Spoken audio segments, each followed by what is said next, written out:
Swaghosamnimajantam Akhyapayantam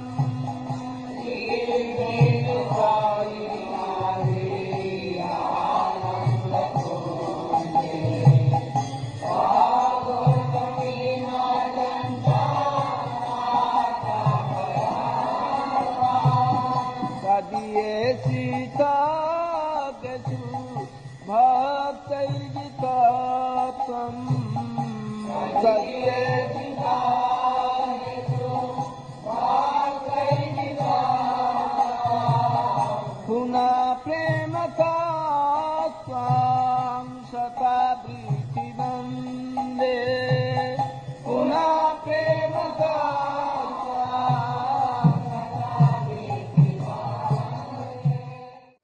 So now we come to the third verse of this remarkable Damodarastakam, and I was listening to an audio of my Gurudev today, and he's saying how this Damodarastakam is completely eternal, not just in Prakat Lila, but also in Aprakat Lila. This pastime takes place in Goloka Vrindavan, in Aprakat Lila. And Narada Rishi is speaking this pastime to Sonaka Rishi at the very beginning of creation. In the first day of Lord Brahma, he's speaking this pastime to Sonaka Rishi. And it's described that Sonaka Rishi's Staibhav was not fixed at this point. His Staibhav hadn't been realized. That's why we go through Dasya, Sakya, Vatsalya to Madhurya in the Astakam. His Staibhav wasn't fixed, so Narada Rishi was telling him this pastime. And then this pastime was being sung by many of the sages.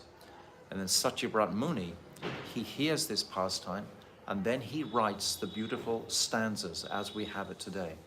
He's the one who writes the verses, as the pastime was already there, but Satyabrat Muni actually captures it and puts it into the verse form that we have today, opening out all the different sequences in the pastimes. And it's described that actually this whole pastime is described as Swarasiki Upasana, which means many pastimes are tumbling simultaneously, which is what we've been describing each night, the number of different pastimes that are manifesting in each verse. So the chapter that or the verse that we just read previously, this verse 2, is described more like mantra Mayi Upasana. So this mantra Mayi Upasana is a single mantra, is a single pastime. When the sadhak meditates on one pastime while he's chanting, that's called mantra Mayi Upasana. But higher even than that is Swarasiki Maya Upasana. And this is when many, many pastimes are happening simultaneously. So this third verse, this is describing this dynamic of many pastimes. Actually, within this third verse, our acharyas describe 12 different leelas. I have a list. 12 different leelas are in this chapter, this verse 3, that we go through. So this is the nature of this astakam, that it's completely eternal. But we discussed this in the first day because Srila Bhakti-Bhagavan Keshav Maharaj says this in his preface, and we read that, how it's an eternal astakam. But I wasn't aware it was actually manifesting originally in Goloka Vrindavan. It actually happened there in Goloka Vrindavan. So it's achintya to us. How is it that two Arjun trees could have got their way into Goloka Vrindavan? I don't know the answer to that, but I'm just hearing what my Gurudev is explaining. Because without these trees crashing down, how will that whole mood of deepest concern and attraction to Krishna rise up, because that fear that the trees created by falling, this was like an udipan for everyone to be more attracted to Krishna and want to protect him and look after him and so on. That's the nature of the Brijbasis. They just want to protect and look after, nourish, nurture baby Krishna. That's their mood. So what we're learning in this whole Astakam is about the moods of the Brijbasis. This is so powerful to appreciate, because how else can we follow the instructions of Rupa Goswami? Tishten Tanuga, what is it? Tishten Braje Tanugami Janugami. That one must follow in the footsteps of the Brijbasis. So many verses we've described already that indicate to follow the moods of the Brijbasis. How can you know the moods of the Brijbasis? We can know them by immersing ourselves in this Astakam, in this month. Especially if you have the fortune to be in Vrindavan, and even higher fortune in Govardhan, and even higher fortune in Radha-kunda. So to meditate on these pastimes is very conducive for our bhajan, without a doubt. Mercy will come. We can't do anything.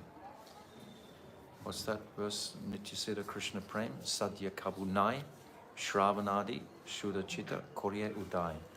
That not by any amount of sadhan will we be able to actually open out this reality of our spiritual nature, except by the mercy of Guru, Hari and Vaishnavas. That mercy has to come, and we described this yesterday. And I gave the example of fire, which is a clear example. Someone actually wrote on the YouTube that perhaps you can make fire come by twisting the wood together. But still, the point of fire is going to come, and it's the fire that's going to bring out the fire in the other piece of wood. It's the fire that's igniting it. Or the person was giving the opposition that perhaps by mantra you can ignite fire. But still, fire is going to be ignited to bring out the fire within the jiva. The fire, when we say the fire, the spiritual identity of the sadhak. You understand? Clearly. It's quite simple, actually. Okay, so now we're going to start on verse 3. So far we've established our Mangalacharyan in the first verse, and in verse 2 we've gone straight into the Leela, but it's been really focusing on just that mantra-mayi mood of a single Leela, of Krishna rubbing his eyes, etc., and being fearful, and the ornaments on his neck trembling, etc. So this was the second verse, when he saw the stick in his mother's hand and became fearful of being beaten. So this was our meditation, the second one. Now the third verse, Iti Drik Swalilyabhya Ananda Kunde. What does this Ananda Kunde means? A kund of bliss. Ananda Kunde. What is a kund of bliss? These leelas, Swalilabhya. These leelas are the kund of bliss. This is why this chapter in particular, it's going to go into this Swarasiki conception of many, many pastimes are going to be described, or can be. I mean, our Guru Varga has only given us 12 pastimes, but there are thousands of pastimes that can manifest by meditating on these verses. So many.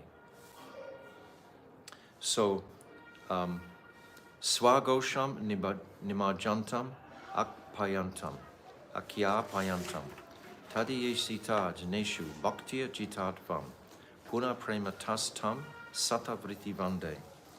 By his childhood pastimes, such as this, Dam Bandhan Leela he perpetually drowns all the residents of Gokul, his gopas, gopis, cows, calves, and so forth, who are all manifested by his pastime potency, in pools of bliss.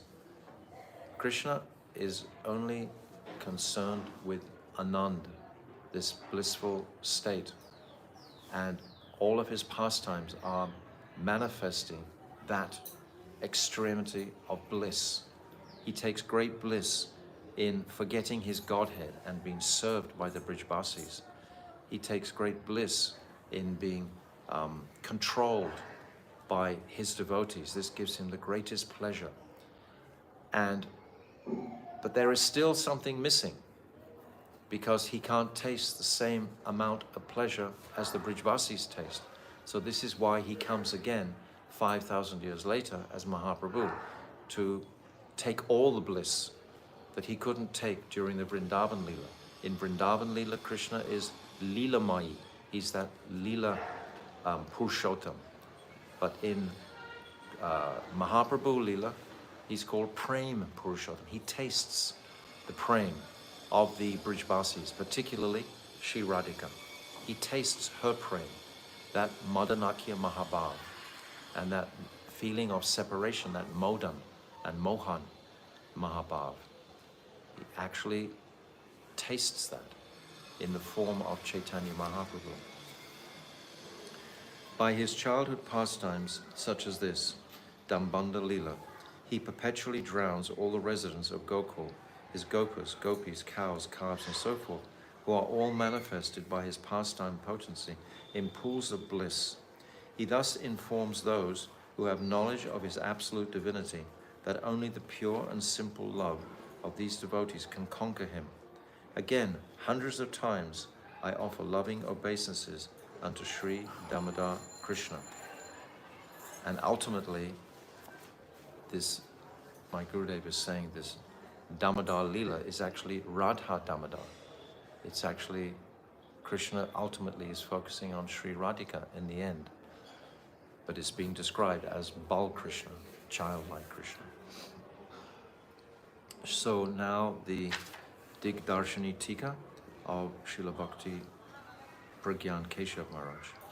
Sri Satyabrat Muni begins this verse with Itidrik Swalilavya to establish his worshipable Lord's unique glory. So we're understanding the history which I just explained, that Narad is explaining this to Sonaka Rishi, and this pastime was passed down through the ages verbally, but it was Satyabrat Muni who manifested it into the verses. And this pastime is so applicable to everybody, moving through, appreciating the different rasas with Krishna that can be brought out by the different sadhaks. He accomplishes this by illustrating his wonderful character. In this verse, iti is used to mean like this. Thus he begins, like this, in his Bhakta Vashyata. In this way, he reiterates that it is Sri Krishna's nature to come under the control of his devotees. It's his nature. It's very beautiful to appreciate that. It's Krishna's nature to become controlled by his devotees' prem. When we say control, it doesn't mean that you're going to order Krishna around necessarily, although the gopis do order Krishna around, and Mother Yashoda does bind him to the grinding mortar, but in the sense of binding him with their love. Krishna will feel completely submissive to their love. Like, what's the highest mood that Sri Radhika experiences, called Swadhina Bhartika, when she controls Krishna. And then Krishna feels great ecstasy because Sri Radhika is feeling that ecstasy of having controlled her lover. This is the ecstasy she feels. Alternatively, iti means by this Damodar Leela, and Idrish Ibis Cha by his supremely enchanting, extraordinary childhood pastimes, like Damodar Leela. He is immersing all the residents of Gokul in great bliss. So this was great bliss when the trees crashed. Nanda Baba didn't speak to Mother Yashoda for the whole day. He just took them to the Goshala, we heard that yesterday. And everyone was totally anguished, traumatized by the trees coming down. But when that trauma evaporated and broke, because of the intensity of Mother Yashoda's love principally, and Krishna's concern for Mother Yashoda. As soon as Rohini Ma had said to Krishna, your mother might die, then Krishna jumped out of his father's arms, ran to Rohini. Rohini took him to Mother Yashoda. And then everyone was weeping. We read this yesterday. These pools of ecstasy were manifested. Weeping in great happiness. This is joyful, actually.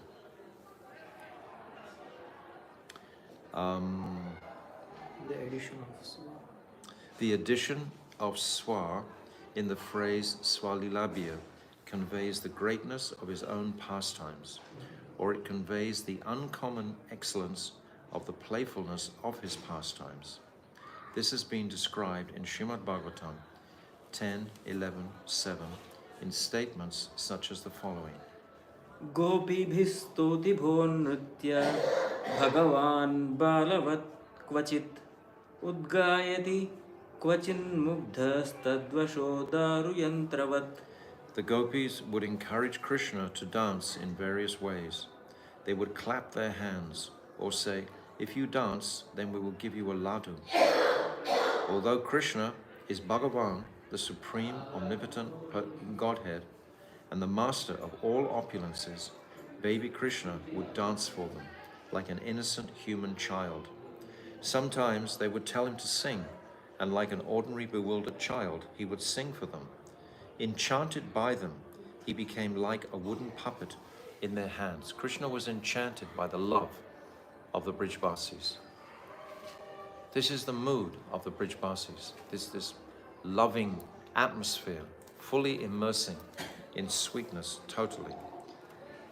बिभर्ति क्वचिदाज्ञप्तः पीटकोन्मानपादुकम् बाहुक्षेपं च कुरुते स्वानां च प्रीतिमावहम्. Srimad Bhagavatam 10:11:8. Sometimes the gopis would order Sri Krishna to bring them someone's shoes, wooden seats, measuring cups, or the weights used for scales. At such times he would act as if he was unable to lift these articles and would simply stand there touching them, and then he would repeatedly strike his arms to show his mightiness. By such gestures he would fill his own kin with boundless joy. So this is all about this Ananda Kund. This is how this Ananda Kund is manifesting, by the great joy given by Krishna's childhood pastimes like this, just melting the hearts of the elder Brijbasis. It was in sole reference to the above statements of Srimad Bhagavatam that Sri Satyabrat Muni said, Sri Krishna causes Svagosham, his own kin, the residents of Gokul, to be totally submerged, Nimajjantam, in the nectarian and incredibly deep pool of extraordinary happiness, Ananda Kunda. That is the indication of this verse from Srimad Bhagavatam, Swananda Piritim Samudvahan. He thoroughly arouses deep love in his own dear kin. It's interesting that we're talking about this Ananda Kund, and today is Bahulastami. So this Ananda Kund is actually manifest materially for us, right in front of us. Every day we can have darshan of this Kund and filling our hearts with Anand, isn't it? When we do a parikrama of Radha-kunda or we bathe in Radha-kunda, always she's reciprocating with great bliss. Alternatively, the words Gosha mean to loudly proclaim the glory of something. Directing the word Ghosh either to himself, Swasya, or to his own, Swanam, the meaning becomes either by broadcasting his own glories or by broadcasting the glories of his Gopas and Gopis. Certainly by becoming absorbed in the moods of spreading his extraordinary glories, as well as the glories of his own loved ones. Even Sri Krishna sinks in Ananda Kund, and as a result, he feels the highest limit of happiness. Krishna is feeling the highest limit of happiness by his reciprocation with the Brijbasis. How could we want any other birth other than a Brijbasi? yes, we can want something more. We can want to be directly a maidservant of Sri Radhika as a Brijbasi. But we would be living in Vrindavan, in the village of Braj, under the guidance of Sri Radhika. He feels the highest limit of happiness. In order to further describe the extraordinary qualities of Sri Bhagavan, Sri Satyabrat Muni then says, by these pastimes, Sri Krishna is making it known, Akhyai Payantam, to all who are Tadya Ishta, Ishita, Jneshu. And this phrase is described in a footnote at the bottom. The phrase Tadya Ishita Jneshu refers to those among his worshippers, Tadya, who know Jneshu about his absolute supremacy. Ishita. Ishita is like from the word Isha. They know his supremacy.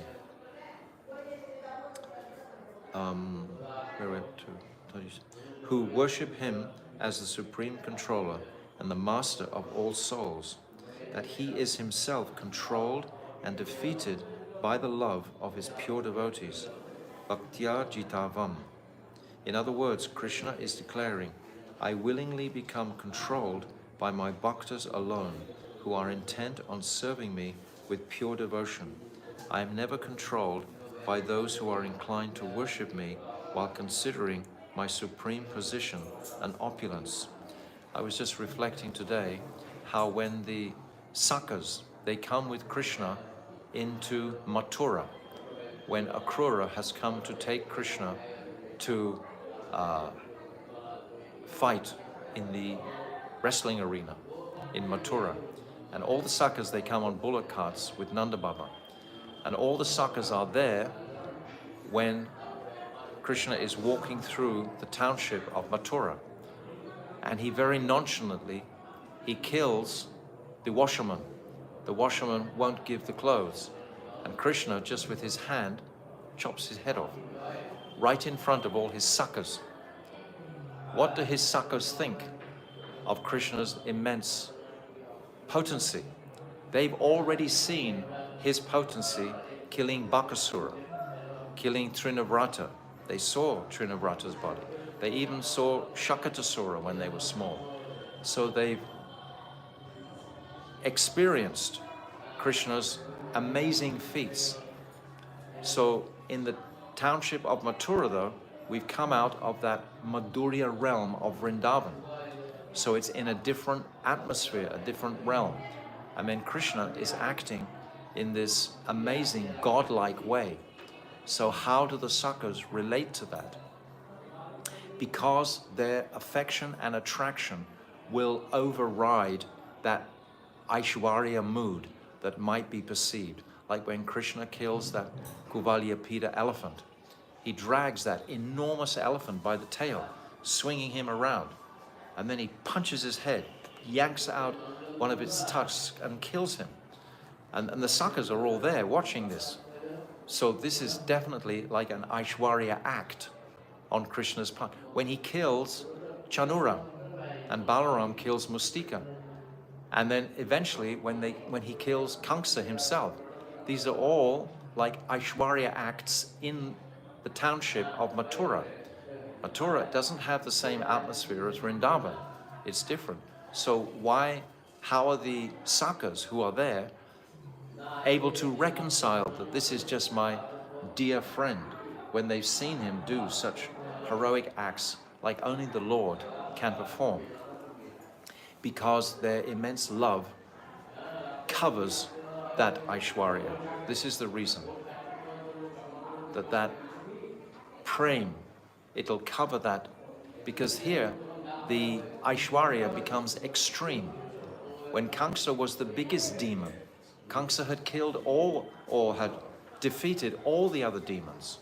He defeated Trinavrata. He didn't defeat Putana. He made a truce with Putana.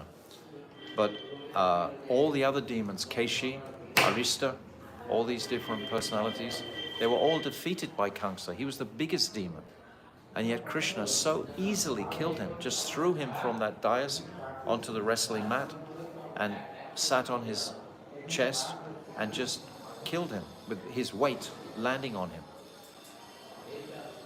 So this is definitely an act of Aishwarya in front of all the Brajvasis.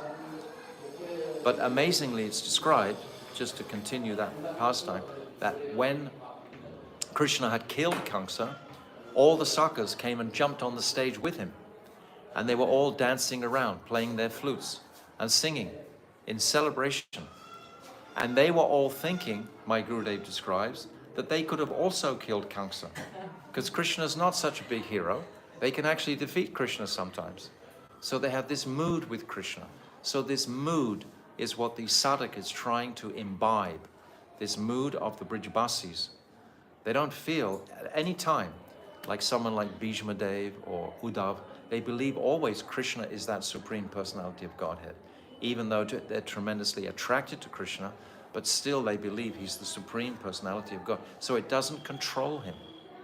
But the mood of the Brajbasis, and in this instance where I'm talking about now, the Sakas themselves, they control Krishna by their love and their affection. So this is... How come they actually go out of Vrindavan? Because gopis, they don't go. No, the gopis don't go out of Vrindavan. Their love is the highest, highest, highest. They don't need to go out.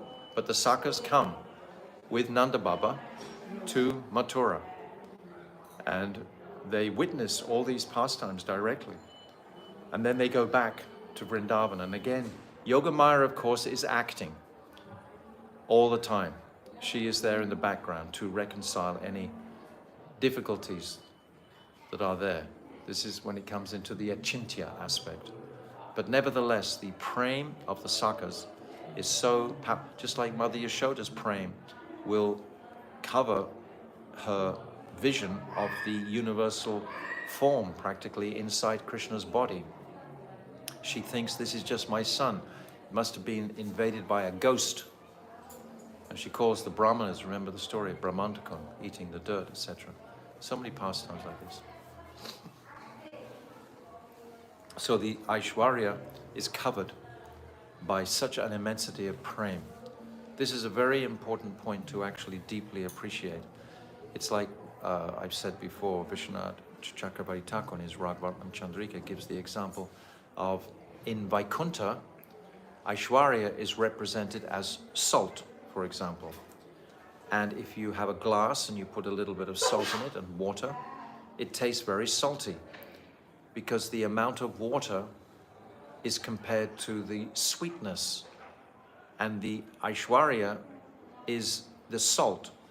So in this analogy, the sweetness is not so great because it's just in one glass, and the salt is much less because it's just a spoonful in a glass, but it tastes very salty. So there's always Aishwarya mood in Vaikuntha. But in the realm of Goloka Vrindavan, if you take a whole 20 kg sack of salt and you submerge it in the Ganga, how much salt do you taste from the Ganga? You don't taste any, because the Ganga represents the water of Madhurya. And the water of Madhurya, the mood of Madhurya, is so much more present than the Aishwarya. So it's always covering the Aishwarya. And we should see in our practice also, how much Aishwarya are we holding towards the Lord? How much are we able to go forward with this mood of Vishrambena Seva, or Vishwambara Seva, this close, intimate Seva with our Guru Varga? We must try for that. So, Thus the sage captures. oh, this here. Thus, the sage captures the meaning of the following statement from Srimad Bhagavatam 10:11-9. Darshayam stadvidam loka atmano bhrutyavasyatam. Bhagavan Shri Krishna showed the community of those who know about his supreme position that he only remains under the full control of his loving servants. And that control means that they know even more than the Vaikuntha residents of his opulences. But there's such an immensity of sweetness, in their attraction to Krishna, that will submerge that. But nevertheless, the opulence, the Aishwarya of Braj is much, much, much more, billions of times more than in Vaikuntha. But the Madhurya submerges it, like the example, the analogy I've just given. The commentator, Sri Sanatana Goswami, personally explains the above statement of Bhagavatam as follows. Here, the word tad, about that or about him, is connected to Sri Krishna's position as Bhagavan. And when it is combined with vidam, knowledge of, it becomes knowledge of his position as Bhagavan. Thus, the meaning is clear. He is showing darshyams, that those who know about his supreme opulence, that he willingly comes under the control of his loving servants. In other words, the original Supreme Lord, Sri Krishna Chandra, is exhibiting that in every respect he is only controlled by his loving servants in Braj. And among them, he is especially controlled by those in Unnata Ujjvala Ras, the supremely pure humor of Madhurya Ras, transcendental amour. He is not controlled by devotees who worship him on the path of Aishwarya Bhakti, which is characterized by the mood of reverence.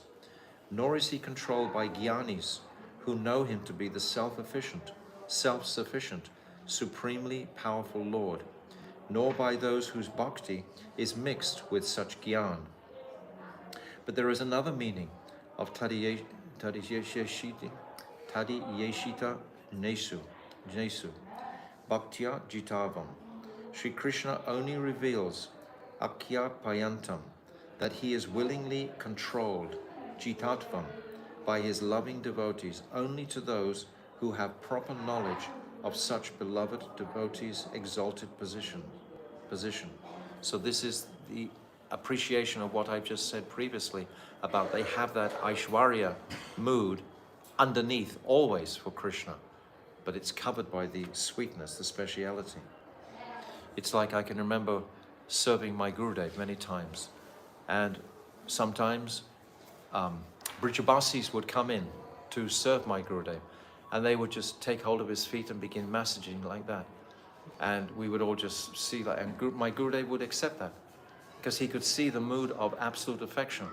But if one of us tried to do that, and one time one boy did try to do that, Gurudev just kicked him away, because he didn't really have the depth of the deepest honor at heart. That Aishwarya, that absolute honor, was not there. So sometimes my Gurudev would demonstrate this. He would show his allowance of the Brijbasis to speak with him in very natural ways.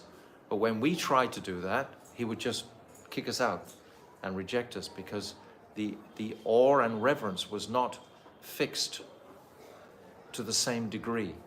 You understand? It was very beautiful lessons to see that.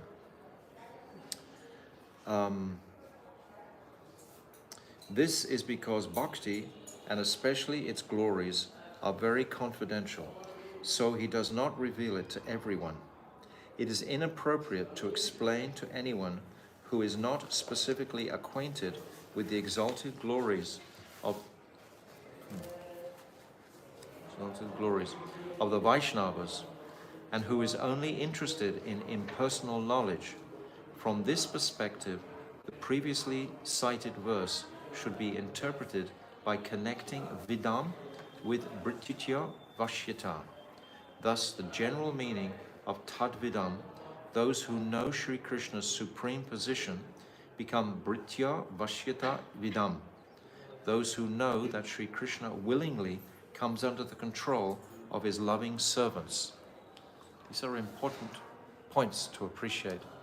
I hope everyone is understanding these points deeply. I've given these examples about the Aishwarya being covered. The Aishwarya is always there.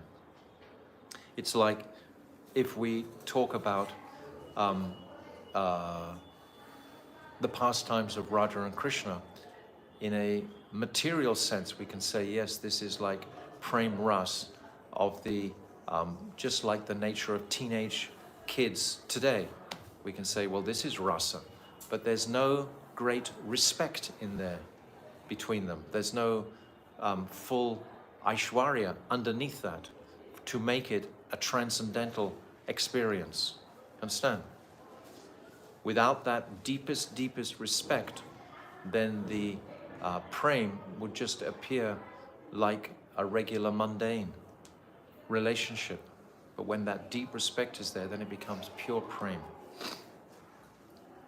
Therefore, Sri Satyabrat Muni prays, overwhelmed with incomparable pure loving devotion for you, Premata, I offer you Vandana, my prayers of adoration, hundreds of times, Shata Avriti. To you, Tam, the Supreme Lord, I offer Vandanam again and again, Puna. Thus, in this verse, the sage wishes to say, among the limbs of bhakti, which are required for all devotees, I only pray to perform one special limb of bhakti, Vandana, to constantly express my adoration for Sri Bhagavan. I do not pray for knowledge of Sri Bhagavan's opulence or anything else. He just wants to worship Bhagavan without the consideration of Bhagavan's Aishwarya. But simultaneously, the Aishwarya is underneath that. You understand? It's not so direct. We have to understand. We can say in simple language, respect. Like if someone is overly familiar with somebody else and they're not offering sufficient respect, then it becomes something of a degraded relationship. But if deep respect is there, then some joking can take place like that. If always that respect is at heart. So that respect we can interpret as Aishwarya. What? Sometimes in Srimad Bhagavatam, the book is addressed Krishna as the Supreme Personality of Godhead, or the Supreme Lord. What connection? They say like that in their separation moods, and they only say it like in the 4th verse of Gopi Gita. They're saying this verse, Nakala Gopika. This verse is saying that we know you are that Supreme Lord because they've heard it from Purnamasi, but actually they don't believe it. They actually don't believe it because they only just say it that one time because they think that's going to attract Krishna to come and relieve their pain of separation, but they don't actually believe that. They've just heard it from Purnamasi that he's, and Krishna tells them himself, don't you know I'm the Supreme Personality? And then they laugh at him. You know, they don't really believe that. Understand? Yeah, I understand. It's just what Aishwarya they have the books. What? Do they have some Aishwarya? They demonstrate that only in their separation moods. When they're feeling the deepest separation, like in Pranaya Gita also, they call Krishna, we know you are the super soul within everybody. But they only have that realization when they're in a mood of separation. When they're actually in union with Krishna, they can't even conceive of that idea. That idea is not even anywhere near their consciousnesses. But when they're in separation mood, then they glorify Krishna sometimes, very little, as the Supreme Lord, even though they don't really believe it. It's described like, my Gurudev describes the example of boiling 200 liters of milk, and every now and again a little blade of grass might come to the surface. And that's sort of like an Aishwarya impression of Krishna, and then it quickly gets submerged again back into the Madhurya. So it's never lasting. But it's only in separation that they speak like this. When they're in union mood, when it's the pastimes are going on, they never think for a moment like that. Not even Radhika, when she's seeing Krishna manifesting, dancing between every single gopi, 300 billion gopis at the same time, and he's not expanding himself, and he's dancing with all the different, she's not thinking, oh, this is the Supreme Personality of Godhead, because that's not going to be compatible for their relationship. It's not going to be sweet. These are very deep points, actually. These are very significant high points that we must pray to our Guru Varga to give us the mercy to understand these points and to be comfortable with them. in the association of higher Vaishnavas. When we're in the association of higher Vaishnavas, then these topics are much easier to appreciate. So, Damodarastakam ki jai. And tomorrow we'll begin my Gurudev's Digdarshini Vritti. Bahulastami ki jai. Radha-kunda ki jai. Srila Gurudev ki jai. Anantakota Vaishnava Vrinda ki jai.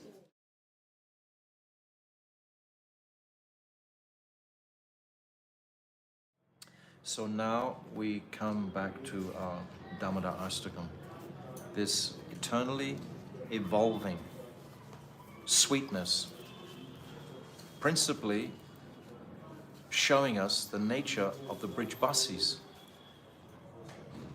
This culture, civilization of the Brijbasis, not civilization, culture of the Brijbasis is very particular.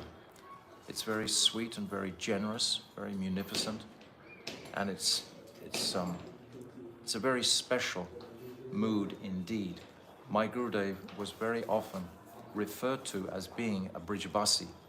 Wherever he would go, he would sit down and take his makkan and roti and gore and charge, all the things that they take here in Vrindavan.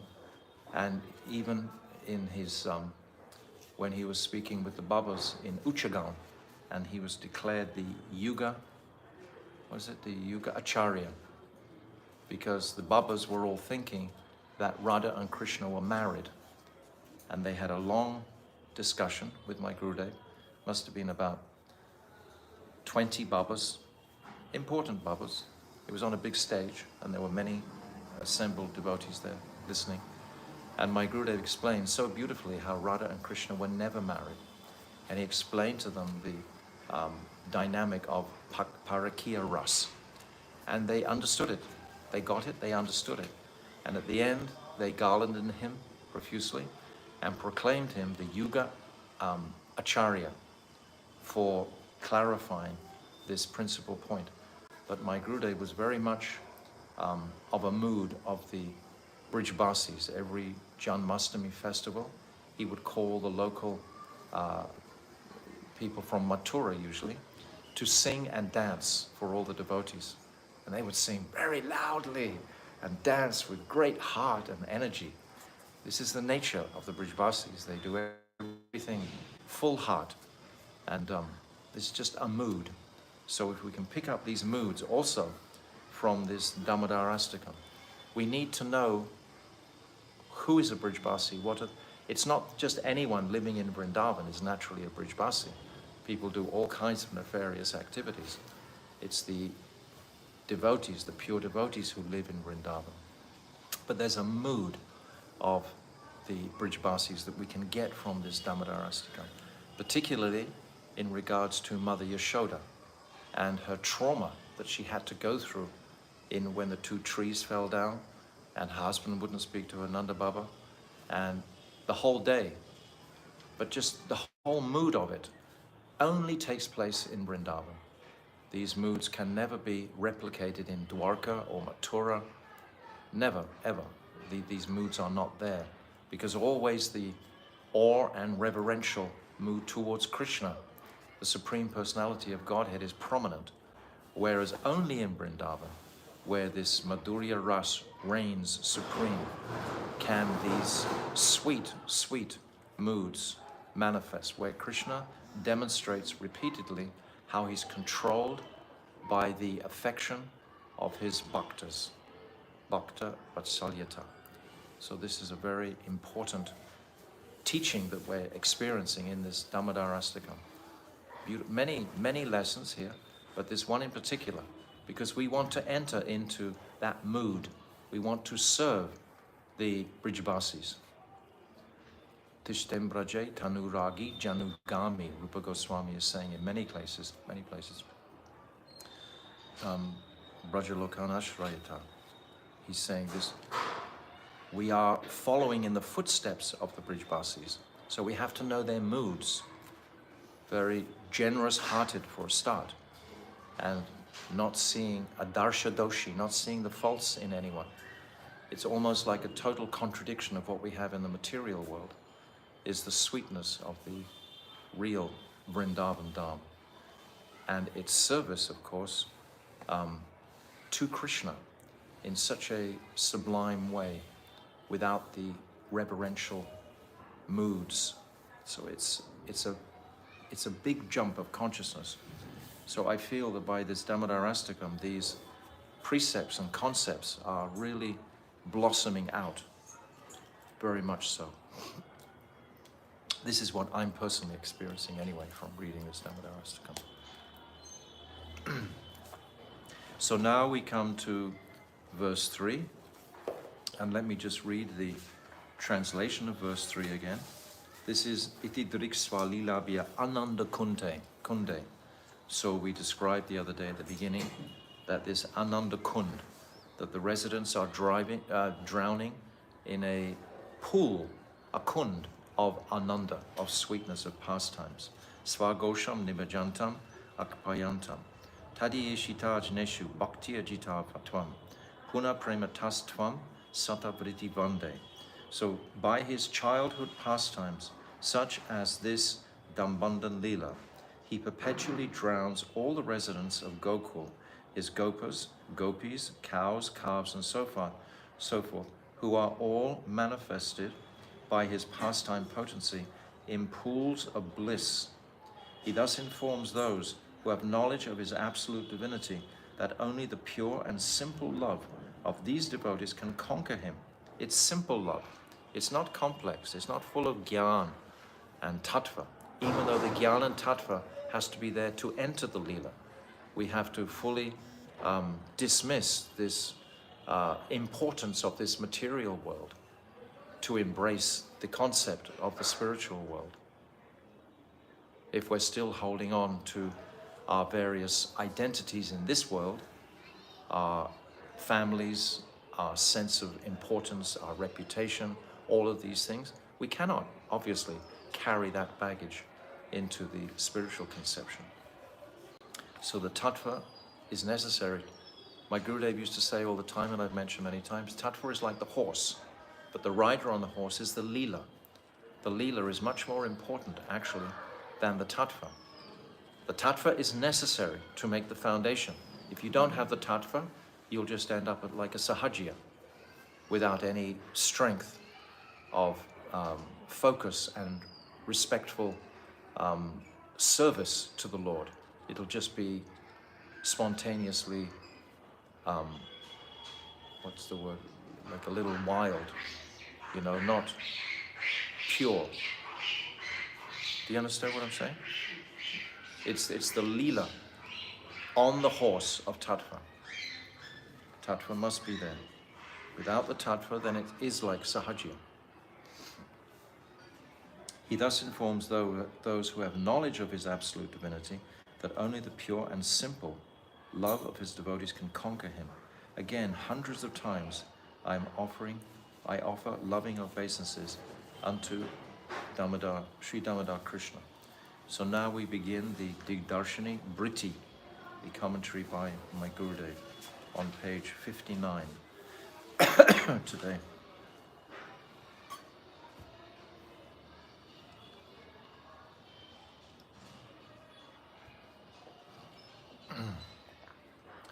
Krishna's pastimes are lakes of inexhaustible bliss in which he drowns the entire village of Gokul. Just like when Mother Yashoda wasn't spoken to all day by Nanda Baba, and then at the end, Krishna came to her. She began weeping, Krishna was weeping, Nanda Baba was weeping, all the Brijvasis were weeping, the cows were weeping, all. This is like the pool of bliss that Krishna creates by his pastimes. The village of Gokul is known as Goshapali, which refers to the place where all the animals, birds, cows, gopas, and gopis loudly sing the pastimes of Krishna without cessation. Always singing. Govinda Damodara Madhaveti, when they're churning, etc., when they're putting the babies to sleep. My Gurudev would explain like that. Always chanting the names of Krishna without cessation. It is constantly resounding with the calls of the gopas and the gopis. Milk the cows, untie the calves, bring the milk pail, and all is entirely for the pleasure of Sri Gopal Krishna. That's at heart, but they don't make a big deal about it and start to worship him. They just do it because they love him. It's not ostentatious is the word in English, where you make a big display of your worship. It's never like that. If it's a big display, then it's shrunk. When Sri Krishna became a little bit bigger, he discovered that he could go beyond the doorstep leading out of the house. One day, when he and his big brother, Balaram, he's big brother only by a week, but he's always considered the big brother, because in Indian culture, even if you're 1 day old, even if you're twins and there's one twin, the twin that comes first is the younger twin, and the twin that comes second was the one that was actually conceived of first. Then he's considered the elder brother, just like Hiranyaksha and Hiranyakashipu. Hiranyakashipu is considered the elder brother. Hiranyaksha is the younger. And the amount of respect that is expected of the younger brother towards the older brother is absolute. Whatever the older, because in the previous birth, Balaram is Lakshman. And Balaram had to do so many things that he didn't like to do. He had to take Sita to the forest. He had to leave Sita when Marichi, the deer, was calling to run to Ram. He had to leave and took her scolding words at that time. But many things he did that he didn't like to do as the younger brother. So he was determined not to take that role again and became the elder brother. But it's only by a week. But nevertheless, he's still Daubai. He's still the elder brother. One day, when he and his big brother Balaram went outside, they saw that some bright red flowers had blossomed nearby. However, the flowers were surrounded by a fence of dry burr thorns, very sharp thorns. Somehow, they moved the thorny branches aside and went through to pick flowers. Meanwhile, the thorny branches fell back into place, blocking their way out. They're just very small at this time. They're just crawling, practically. How will we get out of here? They wondered and burst into loud tears. Mother Yashoda heard their loud sobbing and came out of the house. Finding them trapped, she managed to move the thorny branches to the side and take them out. So these are the sort of pastimes that the Supreme Personality of Godhead is doing in Vrindavan. Sometimes Sri Krishna would hold onto the horns of huge bulls and swing on them. Imagine little boys swinging on them. Fearless, because the bulls, they understood this is actually Krishna. The cows, Krishna has such a place for the cows in his heart, and naturally the cows understand that. So the cows would have been very sensitive when he was a small child and not hurt him with the size of their bodies, etc. So he's swinging on their horns of large bulls and swing. Other times he would become astonished when he saw himself reflected in the jewel columns of his home, and he would even try to speak to that reflection. When we go to Gokul and we go into Nanda Bhavan, the palace of Gokul, we see there's 84 pillars, and there's still the remnants of those pillars now. So in these pillars, they were filled with jewels, etc. previously, and you could see your reflection clearly. So Krishna would see his reflection and become totally enamored with his own reflection and think, this is the most beautiful boy I've ever seen in my life, and just want to embrace that boy, want to feed that boy, until he realized it was his reflection. So this is very sweet to perceive. So the elder gopis, they're perceiving these pastimes. One day his mother said, Krishna, go and fetch a calf and we will worship him. Krishna found a calf and caught hold of him. But when he tried to bring him to his mother, the calf refused to move. Krishna struggled to bring him along, tugging and pulling all the way. He finally reached the house. But when he noticed a pot of butter hanging from the ceiling, his mouth began to water. He climbed on the calf's back, and taking hold of the pot, he began to empty it of its contents. Seeing his chance to escape, the calf fled from the spot, leaving Krishna dangling. Mai, Mai, he cried. Mother Yashoda, finding Krishna hanging in the air, took him down and scolded him. These are the pastimes in Braj. They're melting the hearts of the Brijbasis. Early each morning, the gopis used to crowd into Mother Yashoda's home just to see Krishna. Sometimes some gopis would say, Krishna is so strong, while others would argue, no, Balaram is much stronger. How shall we definitely find out who is stronger? Let the two boys wrestle, and the winner will get a big lump of butter. On these occasions, just by seeing the butter, the two boys' mouths would water, and they would start wrestling. The gopis siding with Krishna would clap their hands if he won, but if he lost, then the gopis on Baladev's side would clap victoriously. Sometimes a gopi would tempt Krishna with a laddu, saying, Kanaya, if you dance for us, I will give you this laddu. Putting his hand on his waist, he would dance to a rhythm, tatai, tatai, and even sing a sweet little song in various ways. The Braj gopis would make Krishna dance, and Krishna became just like their puppet, for he came under their full control. This is what it's saying. Comes under their full control. At other times, the gopis who came to visit Mother Yashoda would order Krishna, Krishna, bring us that wooden seat. Their darling little Krishna would try to lift the small seat, but when they saw that he could not, they swelled with sweet affection for him. The same Sri Krishna, in his Varaha incarnation, lifted the entire earth on his tusks. The entire earth is what it, and here's a little baby. Why is he doing this? What is the purpose of these beautiful pastimes? These are the real pastimes when Krishna's forgetting his Godhead. Sarvagya Mugdata. Mugdata means he forgets completely that he's that Supreme Lord. Completely with the help of his Shaktis, with the help of Yogamaya. Helps him forget. And the Brijbasis, they have no knowledge of Krishna being the Supreme Lord. Occasionally, because Purnamasi says they think that he might be the Supreme Lord, and Garga Muni has said he's like Narayan, but really at heart, they just simply at heart don't believe that. These are the Brijbasis. Lifted the entire earth on his... Also, when Sri Krishna was a little older, he easily lifted Govardhan Hill on his little finger, as if it were no more than a toy ball. But in his childhood pastimes in the same Brajadam, he could not even lift a small wooden seat. This is the nature of his sweet, human-like pastimes.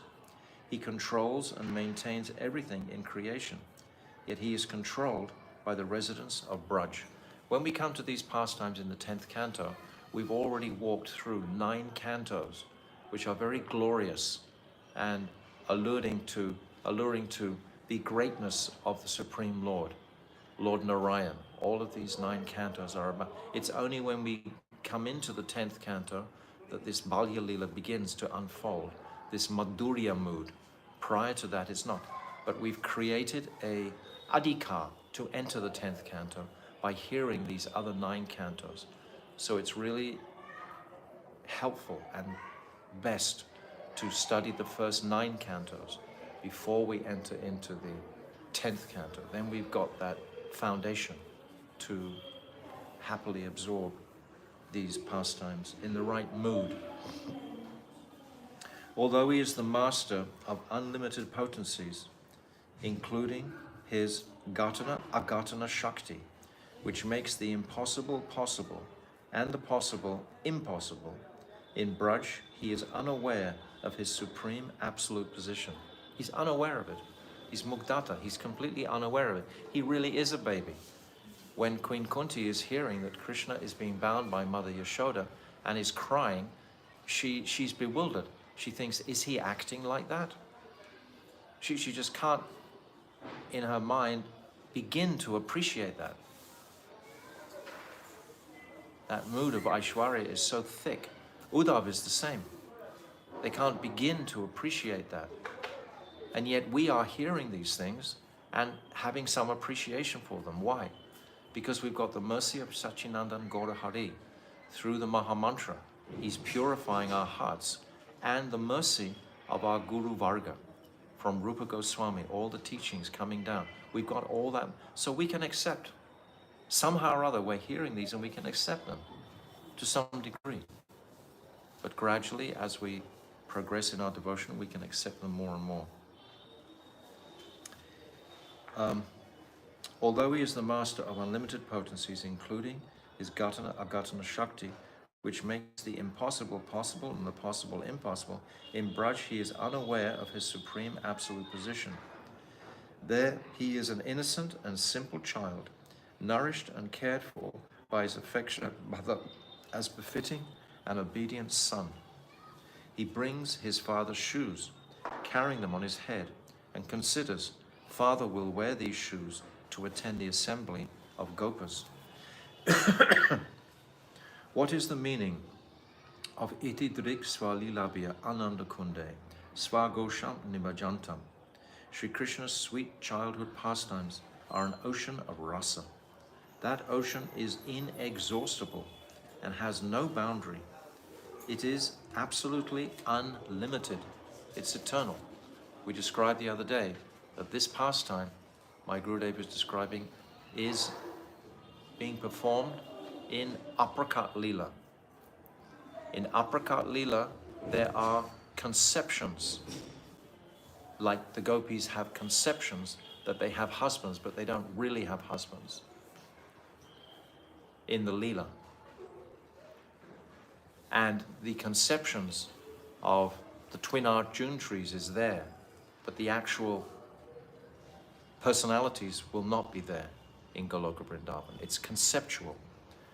But the Leela itself is manifesting in that Aprakat realm. It's Damodar Leela. It's eternal, coming from there. I described the other day how Narad Rishi is describing to Sonaka Rishi, and then because Sonaka Rishi, he has this Swatya Rati. His stibal hasn't become fixed yet. So there are many indications of from Dasya Ras, Sakya Ras, Vatsalya Ras, and Madhuri Ras in this Astakam. It's evolving through till the very last line, Shri Radhikaya of Madhurya fully. It's moving through. So Shonika Rishi and the other sages, they heard these past, but it was only Satyavat Rishi, Satyavat Muni, who wrote it down, who wrote the Astakam the way that we have it today. That's why his name is celebrated on it. But that, we shouldn't think that it's just a one-time off. It's an absolutely eternal pastime. Just make sure I understand correctly. So this Damodar Leela in Goloka, is it conceptual? It's there, and because isn't it like when Krishna's like performing childhood Leela, because he's never born, so he's not a child, but there's a memory of this Leela in everyone's mind that this has happened, and they will talk about it, they will sing about it, they will remember it, but it's not actually going to happen.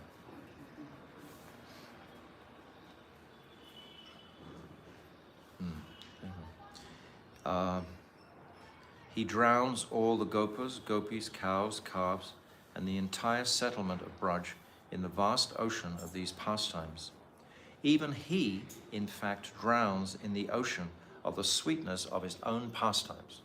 Just like when he's looking at the reflection of himself, he's so enamored by his own reflection. And even he drowns in these pastimes. Otherwise, it wouldn't be real.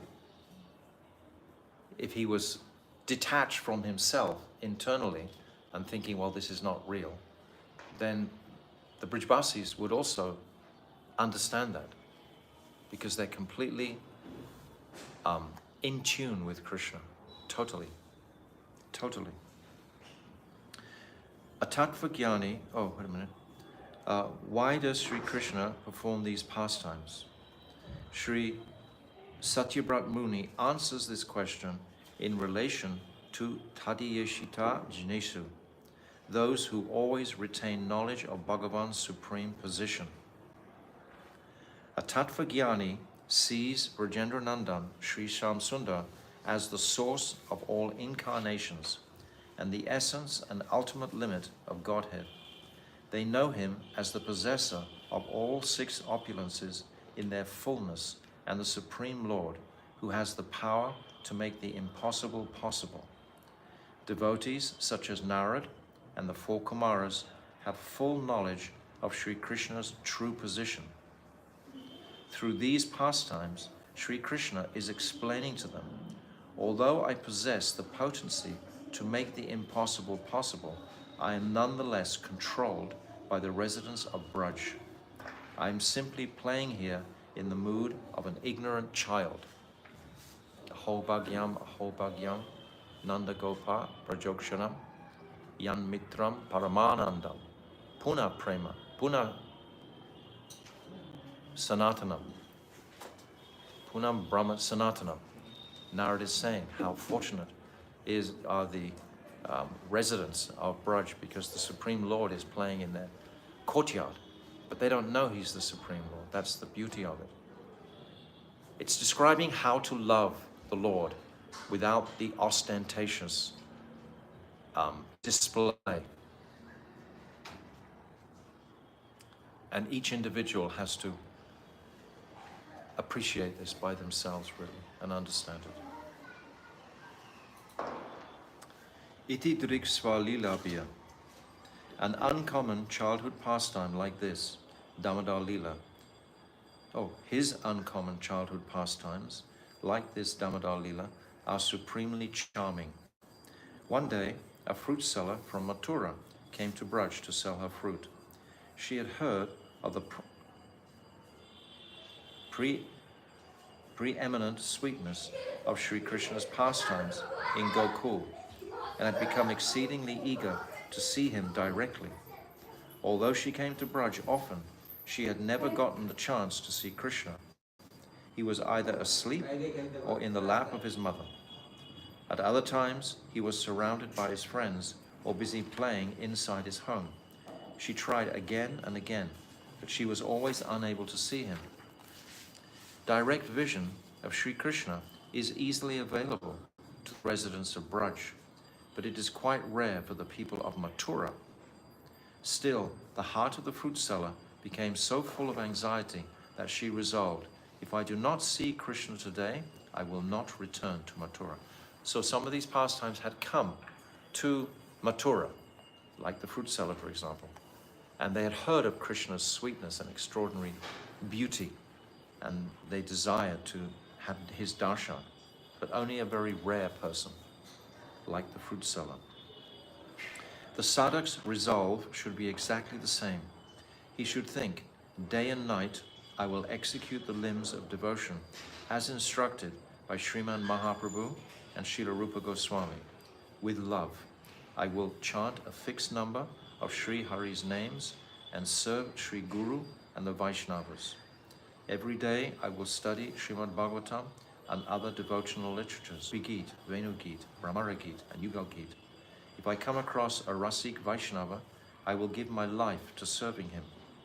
I will visit the places where Sri Radha and Krishna performed their confidential pastimes, in the groves and forests of Braj. I will pray very piteously there and recite hymns and prayers that are full of longing. Then Sri Krishna will surely give me his darshan. He is not far away. So those beautiful prayers full of longing are like the prayers of Narottam Das in his Pratana. These prayers are filled with this, the lasamai, it's described, this mood of intense longing to serve the divine couple. And Prabodhananda Saraswati also, his prayers also, and of course Rupa Goswami, Sanatana Goswami. All the Goswamis have these moods, but Narottam in particular has this mood of intense longing. Having made her vow, the fruit seller came to Nanda Maharaj's cowherd settlement and wandered about near his house. She began crying out, "Come take fruits, fal lo, take fruits. Come take mangoes, bananas and guavas, fal lo, fal lo." But within moments, she became so absorbed in thinking about Krishna that instead of calling the names of the fruits, she cried out, "Come take Gopal, Govindalo, Madhavalo, Damodarlo." At first, she had been balancing the basket of fruit on her head with one hand, but eventually she forgot to hold the basket altogether. It kept from falling only due to her natural expertise. Finally, she sat down before the doorstep of Nanda's house. When Sri Krishna heard the cries of the fruit seller, what cries did he hear? He didn't hear Fallo, Fallo. He heard Govinda, Damodar, Madhava. This is what he heard. He could not remain sitting quietly on his mother's lap. So he climbed down and went to a nearby mound of grain. By taking as much grain as he could hold in his joined palms, he started towards the fruit seller. But his hands were so tiny that all the grain fell from them as he walked. When he reached the fruit seller, all he had left were a few grains that were wedged between his palms and fingers. He poured them into her basket and demanded, "Oh, give me some fruit." The fruit seller became completely enchanted by the beautiful form of little Krishna and just sat there looking at him for some time. The import of this pastime is that unless someone is intensely eager to see Krishna and is absorbed in remembering him, just as the fruit seller was, he does not give them his darshan. Sri Krishna only gives his darshan to those sadhaks who desire nothing but to see him and serve him.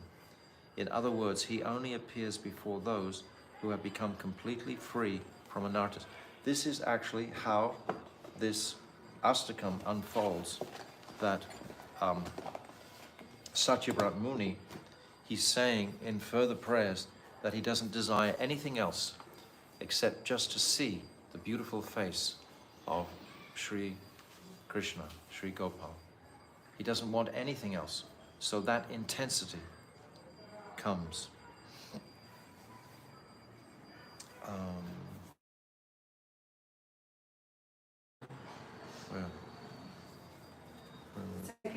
When the fruit seller returned to external consciousness, she said, "Lala, my darling baby boy, I will only give you fruit if you sit on my lap just once and call me Ma." Little Krishna carefully looked in all directions to make sure no one was watching. Because the fruit seller is of a different caste. She's from Mathura for a start. She's not like related to him. All the elder gopis, they're all related to Krishna. First cousin, second cousin, third cousin, etc. They're all his relations. So he can call them Ma. But this fruit seller is like a foreigner, so to speak. She's come from Mathura and she's of a different caste to he's a prince, actually. His father and mother are the kings of Braj. So it's quite a step down to call someone Ma like that. So he has to make sure that no one's watching. Little Krishna carefully looked in all directions to make sure no one was watching. When he was sure no one could see, he jumped onto her lap. "Ma!" Then he quickly jumped off again. "Give me fruit." All of the deepest desires within the heart of the fruit seller had now been fulfilled. She wanted to give Krishna all of her fruit, but she could only give him as much as he could hold in his tiny arms and hands. When Kanaya returned to where Mother Yashoda was sitting in the courtyard, he placed the fruit in her veil. "Lala, where do you get these fruits from?" she asked. Krishna simply pointed to the door. Mother Yashoda became delighted to see such succulent and tasty fruits. She began to distribute them to all the gopis present. But amazingly, even though there were only a few fruits, the quantity did not diminish. Everyone had them.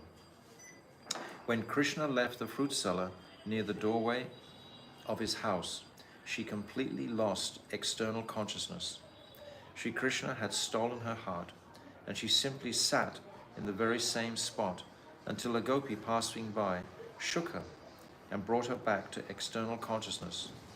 She slowly picked up her basket of fruit, placed it on her head, and then set off for Mathura.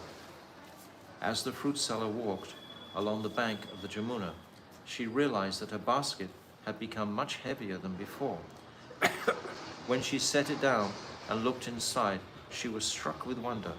Her basket was filled with a variety of valuable jewels. She picked up the basket and threw it into the Jamuna and burst into tears. She felt Krishna had tried to cheat her by giving her some money. She didn't want wealth, material wealth. She only wanted to hold the conception of holding him as if he was his mother. Sri Krishna has cheated me, she cried. I've been completely deprived of his real mercy. Overwhelmed by love for Sri Krishna, she lamented bitterly and never returned to her home. When Sri Krishna steals anyone's heart, invariably this becomes their condition. एवं व्रतः स्वप्रिय नाम कीर्त्या जातानुरागो द्रुतचित्त उच्चैः हसत्यधो रोदिति रौति गायत्युन्मादयन् मृच्यति लोकबाह्यः. Srimad Bhagavatam 11.2.40. Saintly people who have firmly devoted themselves to serving Bhagavan with deep love constantly engage in kirtan of their most beloved names of Krishna. When deep attachment, anurag, arises in them, their hearts thoroughly melt and they become mad in love of God. They laugh and cry loudly. Agitated by love, they sing about their Lord in sweet voices, and just like madmen, without a trace of shyness, they dance and sing, unaffected by the opinions of ordinary people. These are like the Brijbasis. They will sing and dance at any opportunity, you'll see. And it's not for any display. They're singing and dancing because their hearts have become filled with joy. We see this sometimes. So we see this mood here. This is why all the acharyas have recommended that we should live in Vrindavan. Not just in our imaginations, but actually should live here and should experience there will be some people who are real Brijbasis around. Yesterday there must have been what? 1 or 2 million people come here last night. So many. My friends, they were queuing for 2 hours just to get into the Kund last night. So 2 hours queuing with the people. And the police had blocked off all the roads and so on. So it was a big austerity that all these people performed to get the mercy of Sri Radhika on this special night. So what sort of faith did those people, and of all those millions of people, how many would have been very purified in their desires? Many would have come, of course, for a material marital relationship or to have a child or different benedictions that come from this. But many also would have come to glorify Sri Radhika, to honor her on the day of the appearance of her Kund. So having that kind of experience with the Brijbasis is very softening on the hard heart of the materialist. It's very helpful for us just to absorb and imbibe these moods and sweetnesses to our ability. Okay, I think I'm going to stop there because it goes into another pastimes of Putana, etc. So our time is over actually. So we'll stop there today. Shri Damodarastakam ki jai. Ananta Gauda Vaishnava Vrinda ki jai. Gold Premanande.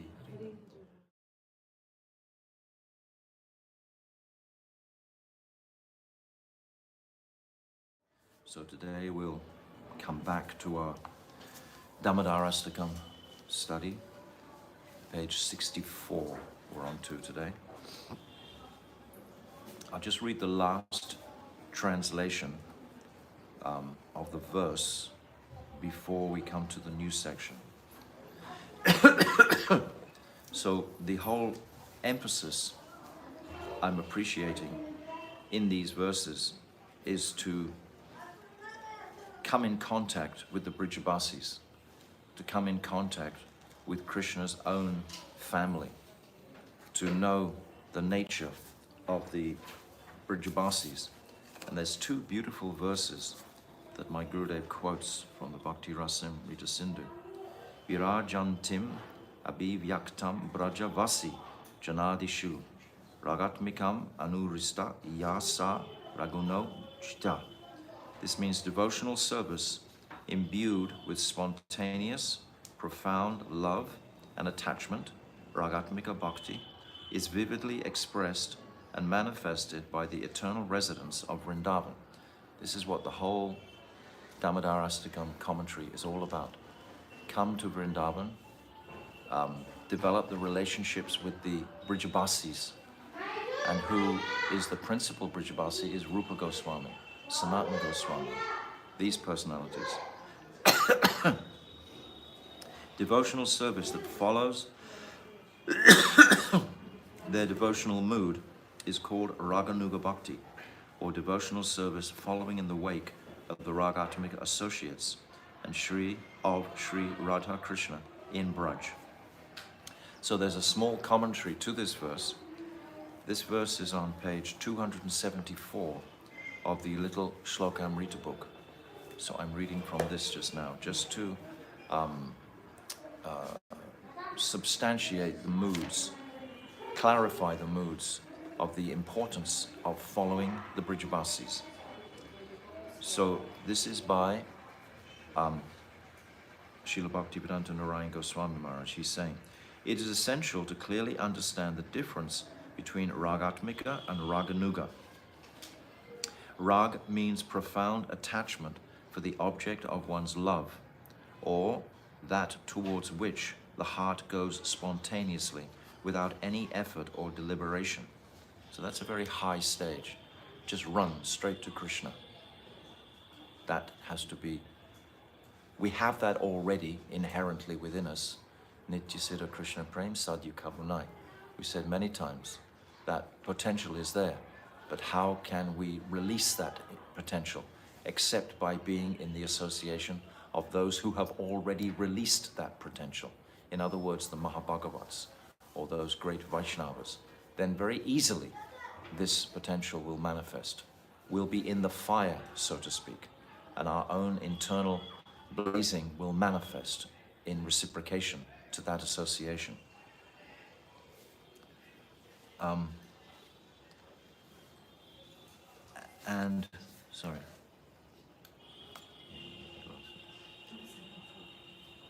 And anuga means following in the footsteps.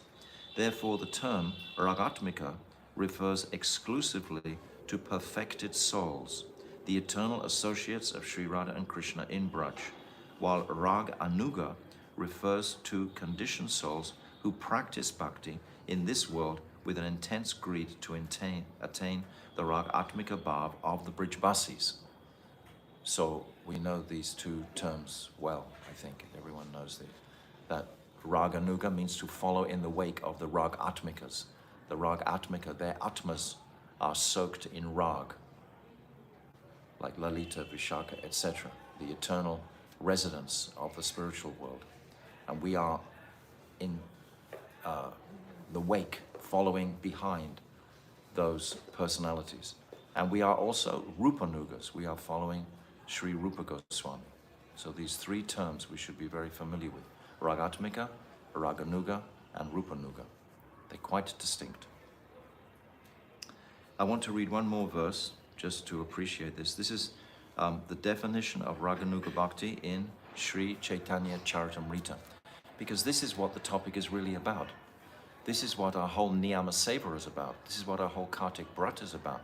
How to wake up this dormant rag that's within us towards the residents of Vrindavan. And these commentaries are all focusing so beautifully on this direction. So there's another verse here from the Chaitanya Charitamrita, Madhya Lila, chapter 22, 149 verse. Ragatmika Bhakti Mukhya Brajavasi Jane Tara Anugata Bhaktira Raganuga Nam. That devotion whose very essence is constituted of eternal, spontaneous attachment, rag, is known as Ragatmika Bhakti. That devotion is topmost amongst all forms of bhakti and manifests only in the Brijbasis, only in the Brijbasis. They're in Madhurya, that Madhurya mood. So this rag can only manifest in this kingdom of Madhurya. That devotion is topmost amongst all forms of bhakti and manifests only in the Brijbasis. Devotion which follows in the wake of this ragatmika bhakti is known as raganuga bhakti. So that's a very similar verse to the previous one I said. But we just get the idea. There are so many verses in the Bhakti Rasamrita Sindhu pointing to following the residents of Vrindavan. And the more we immerse ourselves in this Dambanda Leela, the more these truths will reveal themselves. They'll jump out to us. So I'm just going to read this last translation here from from Bhagavatam 11:240. Saintly people who have firmly devoted themselves to serving Bhagavan with deep love constantly engage in kirtan of their most beloved names of Krishna. When deep attachment, anurag, arises in them, their hearts thoroughly melt and they become mad in love of God. They laugh and cry loudly. Agitated by love, they sing about their Lord in sweet voices, just like madmen. Without a trace of shyness, they dance and sing, unaffected by the opinions of ordinary people. A very beautiful appreciation of those on that spontaneous stage. So now we're coming into further. This chapter, or this verse 3, is describing these this mood of swarasiki. Swarasiki I was describing. Do you remember what swarasiki means? Huh? Multiple pastimes. Multiple, just coming like a continual flow. But as opposed to mantramayi upasana is a single pastime. So the verse 2 before was just focusing on the Dambanda Leela exclusively. That's mantramayi upasana. This verse 3 is focusing on so many different pastimes. My Gurudev is revealing so many different leelas. So this is swarasiki upasana, which is considered higher than mantramayi upasana. So we should be familiar with these terms. So now we come into more pastimes. The evil demoness Putana, who would murder small children and drink their blood. It's described by Jiva Goswami in his Gopal Champu, that Putana would eat small children like piles of rice. You imagine? It's hard to conceive, but Jiva Goswami writes like that. Piles of rice. She would eat children like that in Gokul. And Nanda Baba, he gives millions of cows in charity at that time. And they all got gold-plated hoofs and nice embroidered cloths on their back, etc. And he's just giving and giving and giving and giving. There's no limit to his munificence, to what he can give. That's the mood of the Brijbasis. They just give and give and give. But they're giving to Krishna, of course, in glorification of Krishna. Every day, Sri Krishna would perform beautiful sweet pastimes like these and immerse the residents of Braj in an ocean of bliss. There are those who know him as the Supreme Personality of Godhead and the controller of all others. They know him as the possessor of all potencies, as the causeless, original cause of all other causes, as the Supreme Being who has no equal, what to speak of a superior, and as he who makes the impossible possible. Yet by these pastimes, he is showing such knowledgeable personalities that he can only be controlled by bhakti. This is the Tattva Siddhanta that we really want to hear. We really want to catch this. This is more important than anything. It really is. We have so much gyan. We have a wealth of pastime, of the Puranic scriptures, etc. But in the end, how can we control Krishna by our prem, by our love? This point, we really want to be able to appreciate deeply. What kind of bhakti can control him? The four Kumaras, Dhruva Maharaj, Prahlad Maharaj, and Sri Narad, Sri Uddhav, and the Yadavas, as well as many others, all have some form of bhakti, but their bhakti can never control him. Aishwarya stila prem nahi mora prita. I am not pleased by love that is weakened by awe and reverence. Sri Chaitanya Charitamrita 3:16, Adi Lila 3:16. This verse is mentioned twice.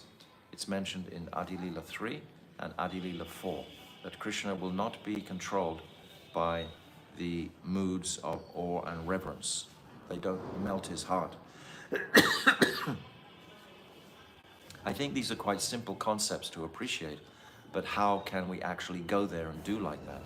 How can we actually be free enough to express our heartfelt affection and attraction to Krishna without stumbling into the reverential prayers and so on?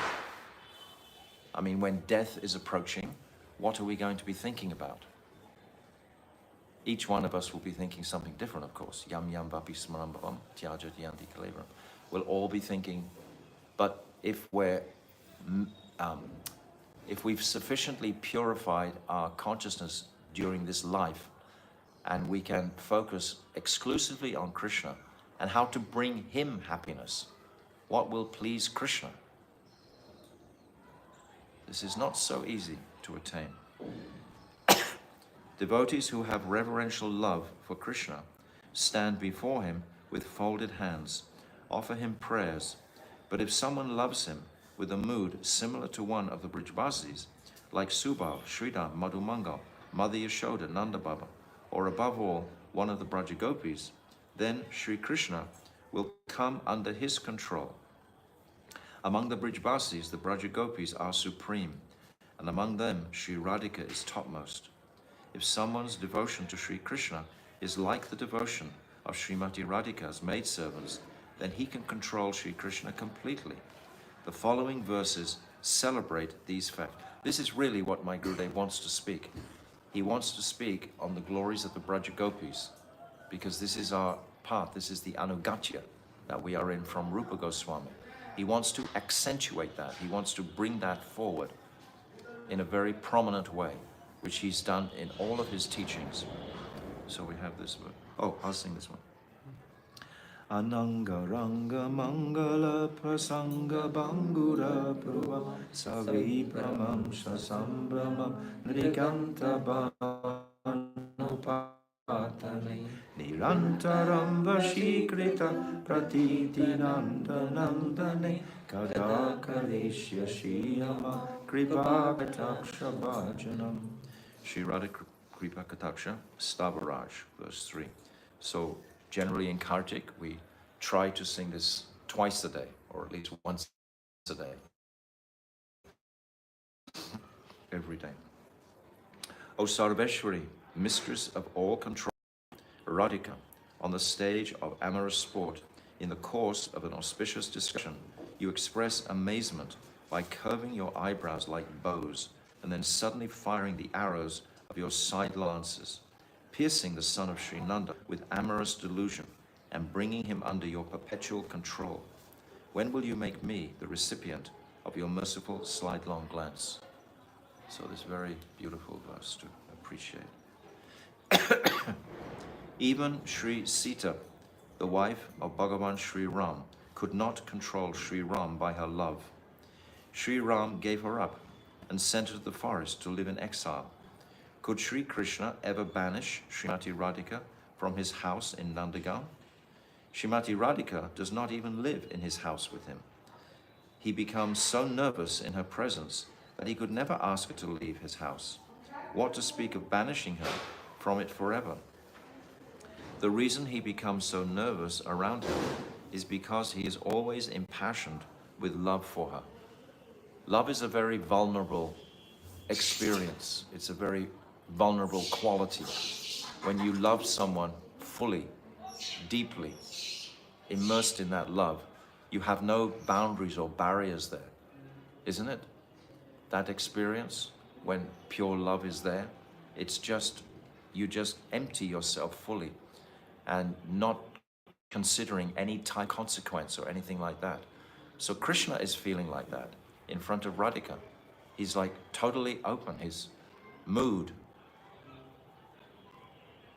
is just open to whatever Sri Radhika wants to do.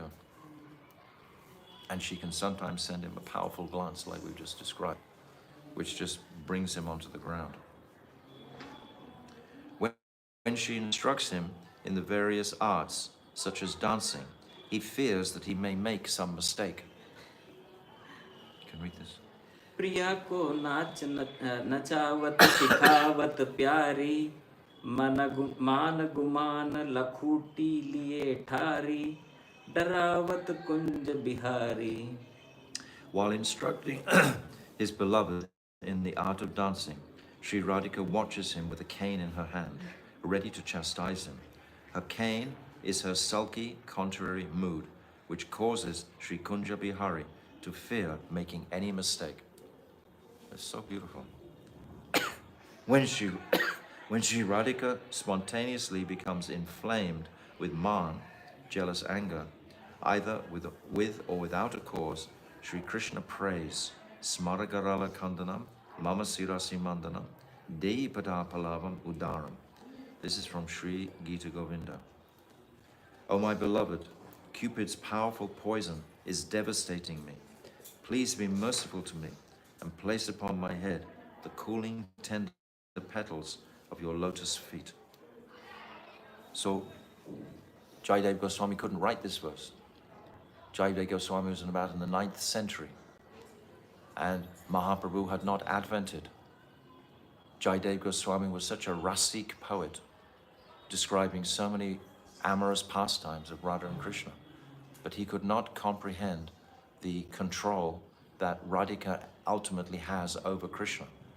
In Jayadev Goswami's mind, Krishna is still the Supreme Personality of Godhead, lodged fully. He cannot be otherwise.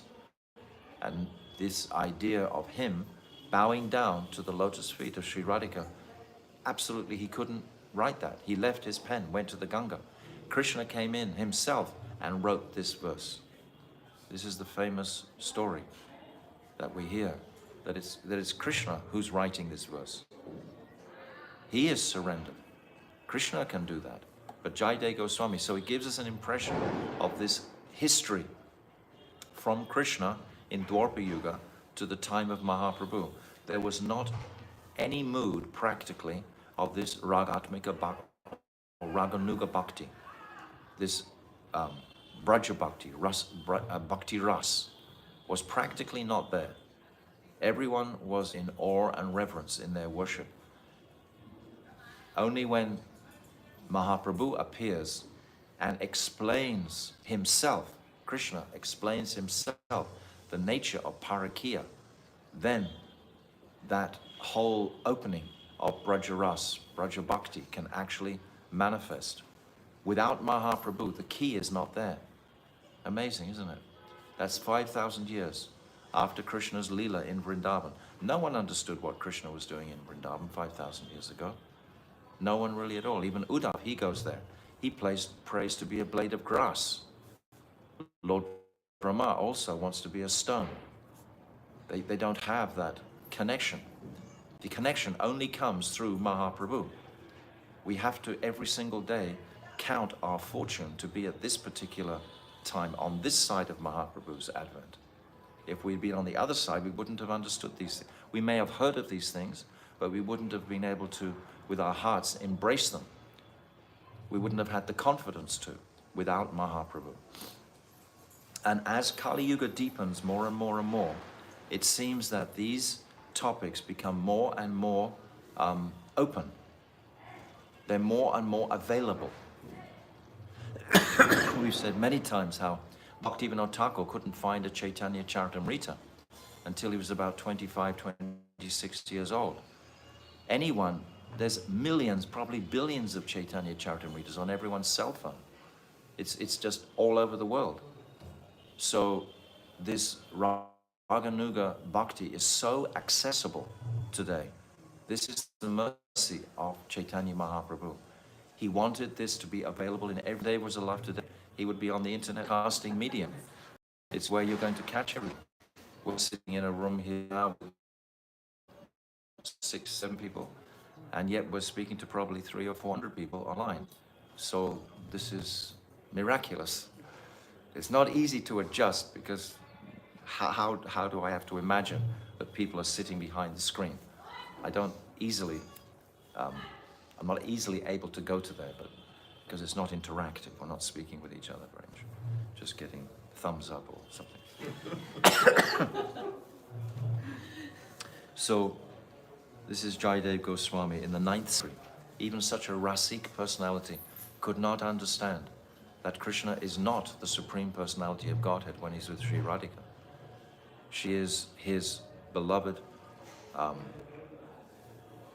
servant many times. This Swadhina Bhartika, this highest heroine, when she controls her beloved. And we know in Tattva Vichar, of course, Krishna is the supreme controller. Aham sarvasya prabhavo matahar sarvam bhavata, etc. So many verses describing in Bhagavad Gita how Krishna is the supreme controller. But in Rasa Vichar, he's not. He's controlled by the love. What is the name Radhika? Where does it come from? That Aradhana, to worship. No one worships Krishna with the same intensity as Sri Radhika. Sri Radhika, when she's first manifested from the left side of Krishna, she instantly runs to Krishna to serve him, to bring him pleasure. That's her only consciousness, is how to bring pleasure to Krishna. And all the gopis that she manifests from her Kaya Vyuha all have a similar mood. How can we please Krishna? They have this similar staiba of just wanting to please Krishna hungrily. Nothing else exists in them. So this is why we worship Sri Radhika foremost. We want to worship actually only Radhika in a mood of a manjari, not as a saki. What to speak of bowing at the lotus feet of Sarveshwari, Sri Radha? Sri Krishna falls at the feet of Sri Rupa Manjari and Rati Manjari, her maidservants, when, on their Swamini's order, they forbid him to enter Sri Radha's kunj. He begs them for permission to enter, pleads with them and flatters them just to pacify them. Krishna will do this. Radharani will say, I don't want to see anything black, particularly that black fellow. You keep him far away, far away. And the maidservants, the manjari, they're on the gates. And as soon as Krishna, out, no, you can't come, out. Krishna is mortified. Krishna knows that if he doesn't pacify these young maidservants, he will never get in to see Sri Radhika. So he falls down and flatters them repeatedly, and usually succeeds, actually, in flattering them sufficiently so that their hearts will melt, and then they will go to Sri Radhika and try to melt her heart towards Krishna. And it's such a dynamic of intense love. These are the topics of love. These are the topics of rasa that are described by so many, Prabodhananda Saraswati, example, Radha Rasa Sudhanidhi, and Raghunath Das in Vilap Kusumanjali. All of the Goswamis they've described, Rupa Goswami, Sanatana Goswami, Jiva Goswami, they've all described these types of topics in the arena of purest love, this Ujjvala Ras. He begs them for permission to enter, pleads with them, flatters them, and just to pacify them. Just see the position of Sri Radha's maidservants. Our worshipable Sri Raghunath Das Goswami says, Padabjayostava vinavara dasyameva nanyat kadapi samaye kila devi yache sakhyayate mama namostu nityam dasyayate mama rasostu satyam. Vilap Kusumanjali. And that's verse 16. By the way, my Gurudev has spoken so many verses on Vilap Kusumanjali, and they're in English, speaking to those ISKCON gurus in 91, 92, 93. So we can listen to those conversations regularly. And that's unedited. That's just straight, direct, his words on these topics. O Goddess, you are capable of bestowing all benedictions, but I do not want anything other than service to your lotus feet. I offer my obeisances forever, to Sakya, the mood of friendship. But the essence of my life, the real essence of my life, is Dasya, the mood of service to Sri Radhika. Sri Prabodhananda Saraswati's eternal identity in Sri Krishna's pastimes is Tunga Vidya Sakhi, one of Sri Radha's 8 principal Sakhis. But he is also praying to attain the position of being Sri Radhika's maidservant. Yat kinkarishu bahusa kaluka kuvani nityam parasya purushasya shikanda mule tasya kadara sanidirishabhanu jayas tat keli kunja pavanangana marjanisham. Sri Radha Rasa Sudha Nidhi 8. O daughter of Rishabhanu Maharaj, ocean of rasa, that beautiful boy who wears a graceful, tilting peacock feather in his hair is actually the original personality of Godhead. Still, he is always falling at the feet of your maidservants and pitifully begging them with many humble words to gain entrance into your kunj, where the two of you engage in your playful, loving pastimes. My life would be successful if I could even be one stick in the broom your maidservants use to clean your delightful kunj. One stick in the broom. What a beautiful prayer. Yat kinkarishu bahu sha kalu kakuvani. One broom stick. You bought that broom today. Imagine one stick in that broom is what he's praying for. Sri Krishna rises when the gopis order him to rise, and he sits down when they order him to sit. You say. Chachiya bhar chach par hari ko nachaven. This is by Rasik Khanna. Just see the glories of these ladies of Braj. They make Sri Hari dance for a mere palmful of buttermilk. No other kind of bhakti has the power to control Krishna in this way. This is the essence of our path that we're reading here on these pages, really. My Gurudev has really condensed it within this Leela. It's all within the Leela, and he's bringing it out. It's remarkable, I think, anyway. Mother Yashoda may tell Krishna, "Today, Kanaya, do not take the cows to graze in the forest. It is your birthday." But he will not follow her order. He will eagerly go out to graze the cows. What is in the forest that attracts him so much?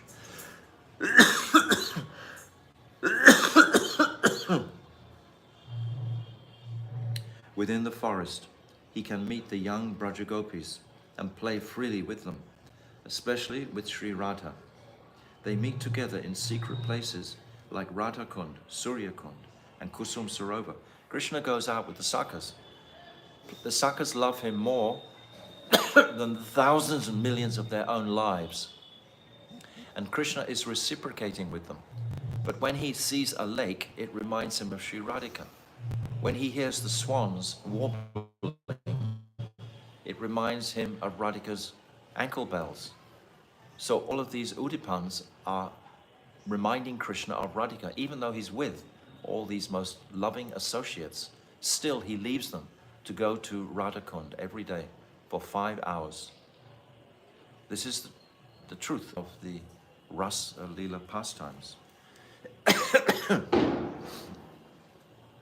The amorous love that the young Brajagopis have for Sri Krishna is greater even than parental love for him. In fact, their love includes all the qualities of parental affection. I described the other day, my Gurudev is saying that Sri Radhika is ultimately the Swarup of Mother Yashoda. Radhika, she manifests herself in her Vatsalya Prem as Mother Yashoda to reciprocate in pure Vatsalya with Krishna. That Shakti is coming from Sri Radhika. Everything in existence comes from Swarup Shakti. Everything is coming from Swarup Shakti. Krishna is that, he has that independent potency, Shaktiman. But all activity, all creation, everything in existence is coming from Sri Radhika. This is beautifully explained in that chapter 14 of Jayabadama. Very, very clearly, essential chapter to absorb ourselves in.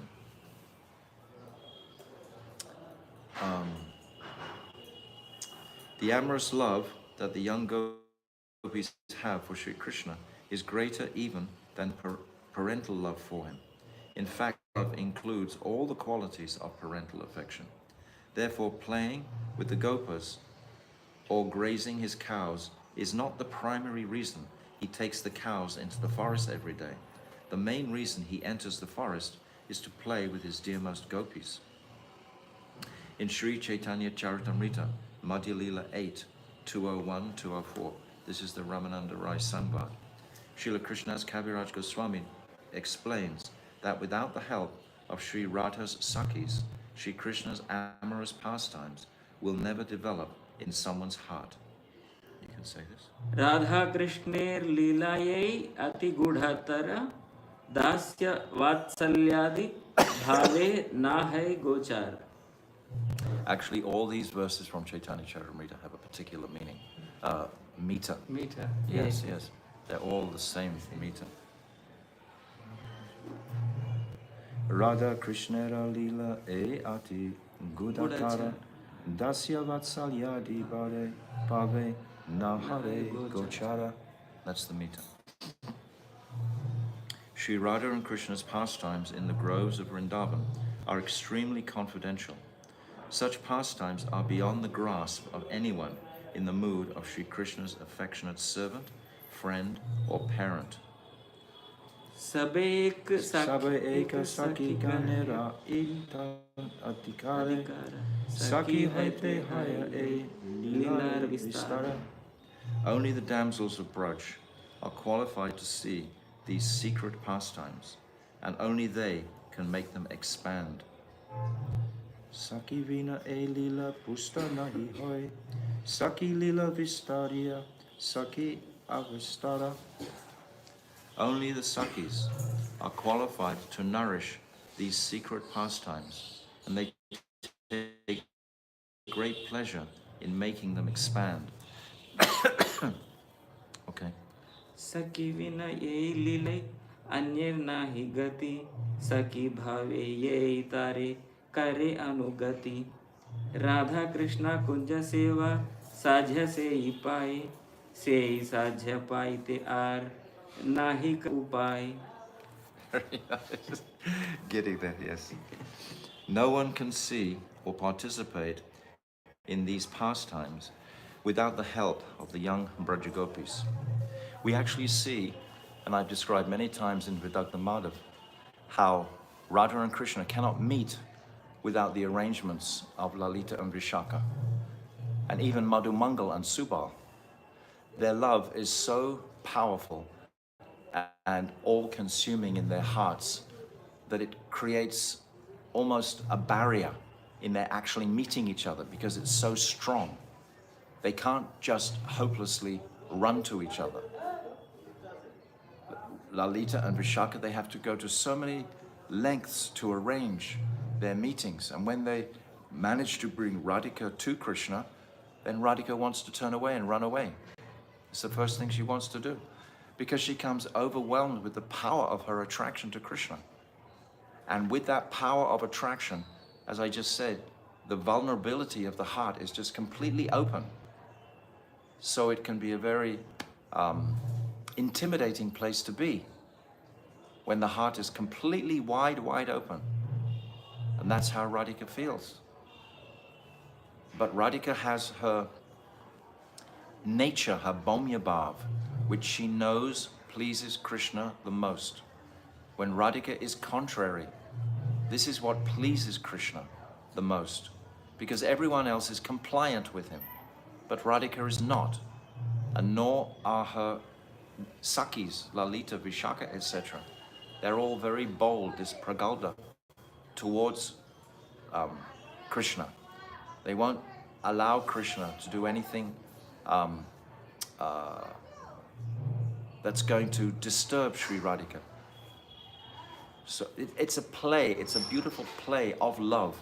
It's the Leela that is manifested to bring out the highest sweetness. Because many times when Radha and Krishna meet, they're just becoming close in their, all the different barriers have actually gone, and they're just becoming close to actually going for a walk together in the park, in the Vrindavan forest, and all of a sudden Jatila comes and everything crashes. So it's this meeting and separation. It's such an amazing dynamic, and only Rupa Goswami weaves it with such brilliant expertise and language. When you can read the beautiful writings of Srila Rupa Goswami, the poetic moods we described yesterday, the beautiful poetry of Srila Bhakti Rakshak Sridhar Maharaj. But Srila Rupa Goswami's poetry far surpasses this, actually. So we should read these books. If we want this Shuddha Bhakti, if we want this Bhakti Rasa, if we've come to that point where yes, this is the highest option in my birth is to attain this, then this is the path that my Gurudev is setting out.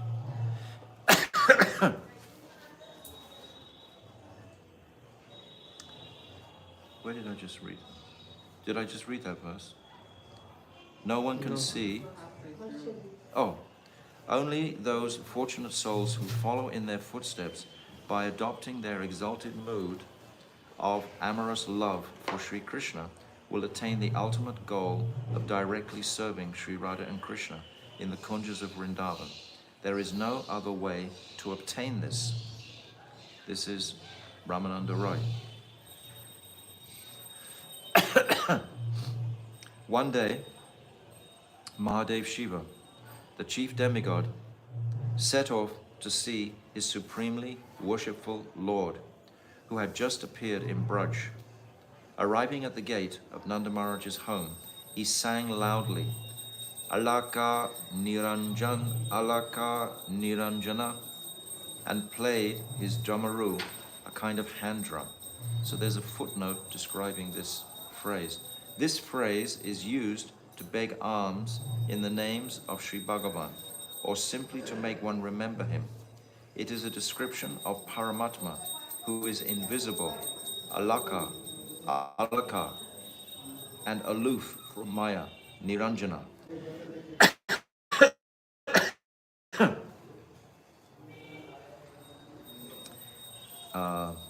But when Mother Yashoda came to the door when she heard him singing and playing his drum. But when she saw the appearance of this unusual yogi, she became afraid. He wore rose skin and a garland of human skulls. Dangerous serpents adorned his hands, feet, and neck, and he held a tall, fearful trident by his side. His body was smeared from head to toe, ashes from a crematorium ground, and his thoroughly matted hair made him look ancient and even more dreadful. His carrier, Nandi, a massive bull, accompanied him. Seeing that terrible-looking yogi was approaching her, accompanied by Nandi, Yashoda became utterly terrified. Nevertheless, she asked him dutifully, "Do you want some alms? Just wait, and I will bring them for you." Mahadev Sankar replied, "O mother, I have walked so far to come here from my house in Kailash. Just show me your baby. I just want to see your darling child." "Eat or drink whatever you like and then go," she said. "And do not play your drummaroo so loudly. My child is sleeping." Sankarji said, "O innocent mother, I do not want your flour and beans or silk clothes and bags, nor do I want anything to eat, drink, or wear, or rest upon. I have come to see your darling son just once. This is the only donation I need." Mother Yashoda hesitated and then said to him, "I am an adult, yet your appearance terrifies me. My darling boy is so young, he will become too afraid if he sees your form, so I will not show him to you." And she went inside the house. Sri Sankar, the foremost demigod, was not about to leave without seeing Sri Krishna. He sat down by the door and lit a ceremonial fire. When your beautiful son grows a little older, he thought, he will come outside to play, and I will finally be able to see him. I will not return to Kailash without seeing him. This was the same mood as the fruit seller. Absolute resolve to have darshan. To this day, the place near Nanda's home, where Mahadev Sri Sankara was sitting, is known as Yogiya Kund. Mother Yashoda entered the house and found her darling baby boy crying loudly. Nothing she tried would pacify him, so she consulted her friends. A respected elder Gopi spoke. This is not an ordinary yogi. He is from the sacred mountains of Kailash. When your boy heard him playing his drum, he became afraid, and now he has started to cry more and more loudly. It should be wise to show him your dear son at least once. Seeing no other recourse but to show her son to the extraordinary yogi, Yashoda Mai placed Krishna in a black basket and covered all his limbs with black cloth to protect him from inauspiciousness. She anointed his eyes with thick black eyeliner and marked his forehead with a black dot. Then she reluctantly brought Krishna outside and allowed the yogi just a brief glimpse of him. To her astonishment, when she was turning to enter her house, she noticed that Krishna had stopped crying.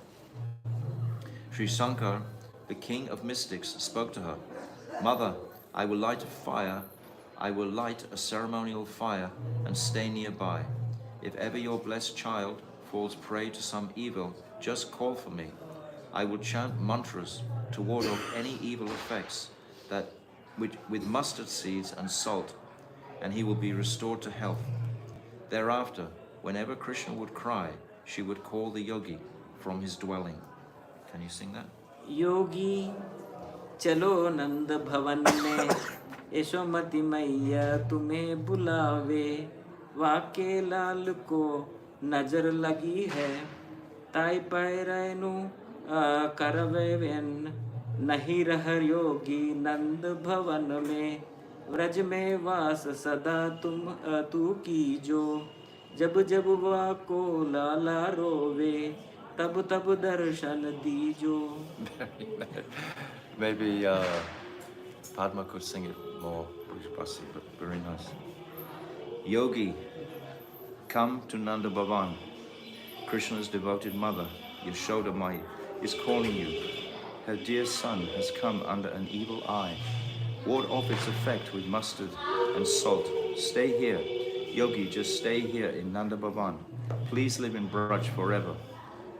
Whenever her darling son cries, come and give him your darshan. This is the life. Thus, the life of that yogi became successful. So we'll stop there for today. But these are the different pastimes that can be inspired from this verse. Ananda Kunde, this blissful kund of that is drowning the inhabitants in blissful pools of ecstasy. So all these pastimes together, they constitute that Ananda Kund, that blissful kund. So Shri Damodarastakam ki jai, Srila Gurudev ki jai.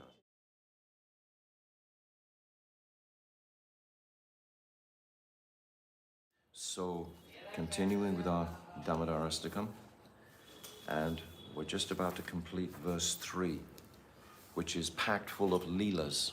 We've been hearing all the different leelas of Krishna and his circumstance. The fruit seller, we heard of Lord Shivji coming, we heard of Putana, we hear of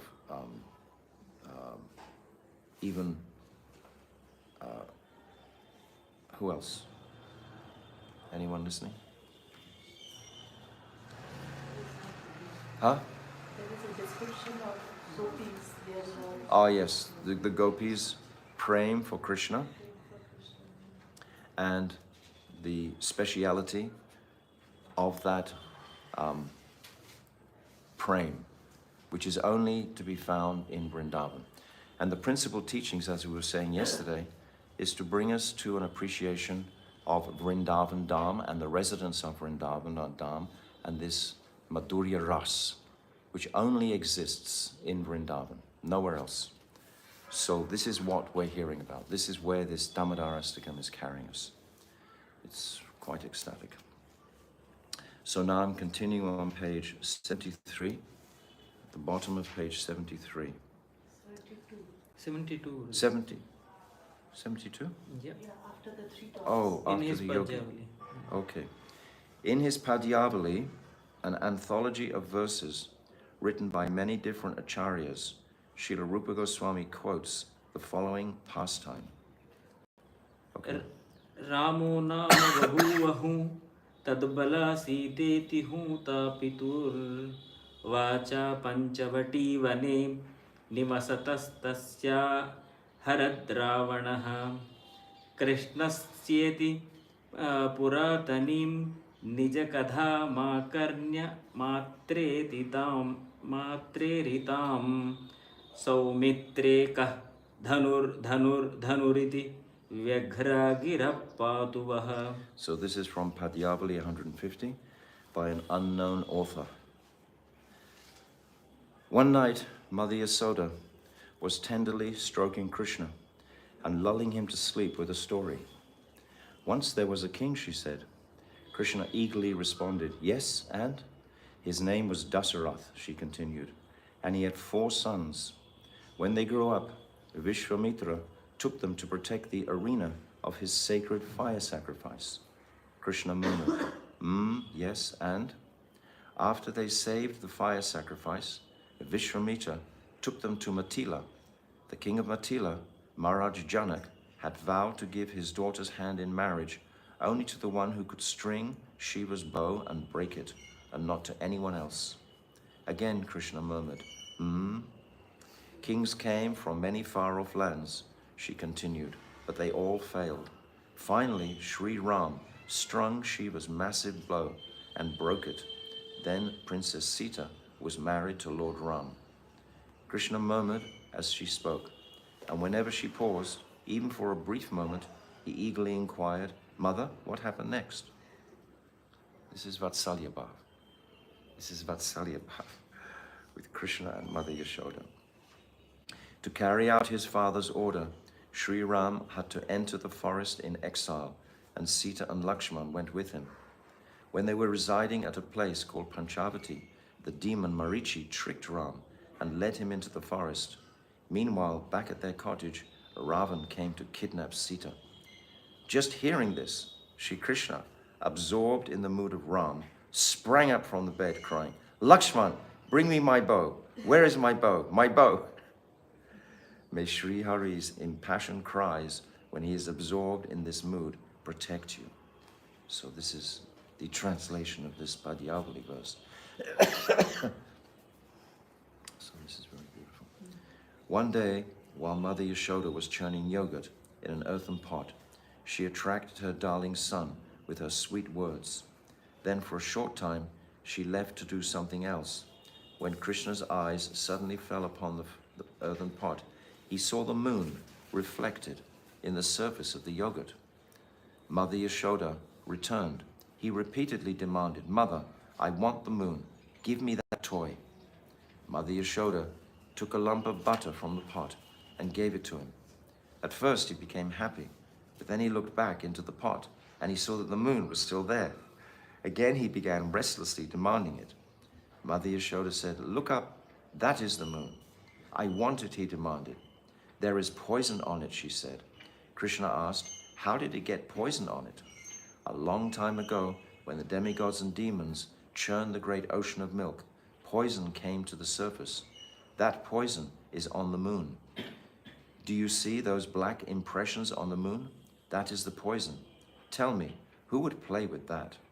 Hearing this explanation, Krishna became frightened. He really is frightened. He's fully immersed into his Balya Leela. He's fully absorbed. He's not play acting. We have to understand this. He's completely immersed in the identity of being Mother Yashoda's child and relishing. How else can he relish that Vatsalya Bhav without being thoroughly immersed in the identity of being a small child? Completely absorbed in that. He's forgotten altogether by Yogamaya's arrangement. Where does Yogamaya come from? Yogamaya is a manifestation from Srimati Radhika to assist in Krishna's pastimes, to fulfill Krishna's desires. Krishna wants to taste that prem of the Brijbasis, specifically in Vatsalya Bhav in relationship to Mother Yashoda. He's hungry for that love, because there's no other love in existence like that in Vatsalya Prem. So Yogamaya, who's a manifestation ultimately coming from Swarup Shakti, which is Sri Radha, she arranges for all these pastimes to manifest in this way.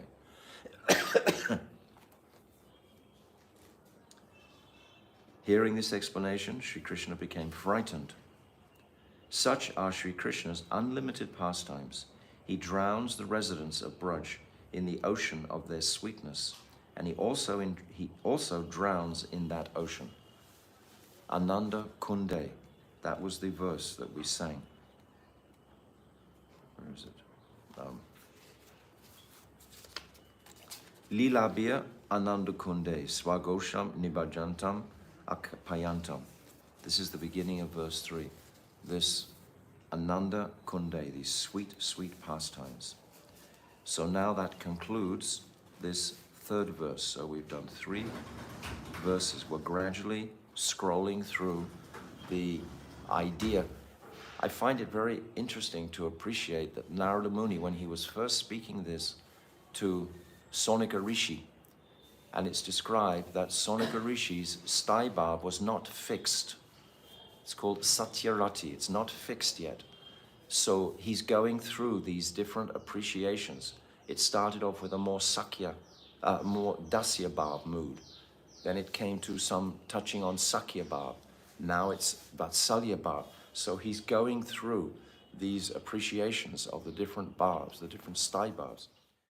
Hare Krishna, Krishna Krishna, Hare Hare, Hare Rama, Rama Rama, Hare Hare, Hare Krishna, Krishna Krishna, Hare Hare, Hare Rama, Rama Rama, Hare Hare, Hare Krishna, Krishna Krishna, Hare Hare, Hare Rama, Rama Rama. Nitai Gaura Hari Bol, Hari Bol, Hari Bol, Gaura Hari Bol, Nitai Gaura Hari Bol, Hari Bol, Hari Bol. Go Premanande, Vansha Kalpatarubhyascha, Kripa Sindhu Patitanam Papnibhyo Vaishnave Namo.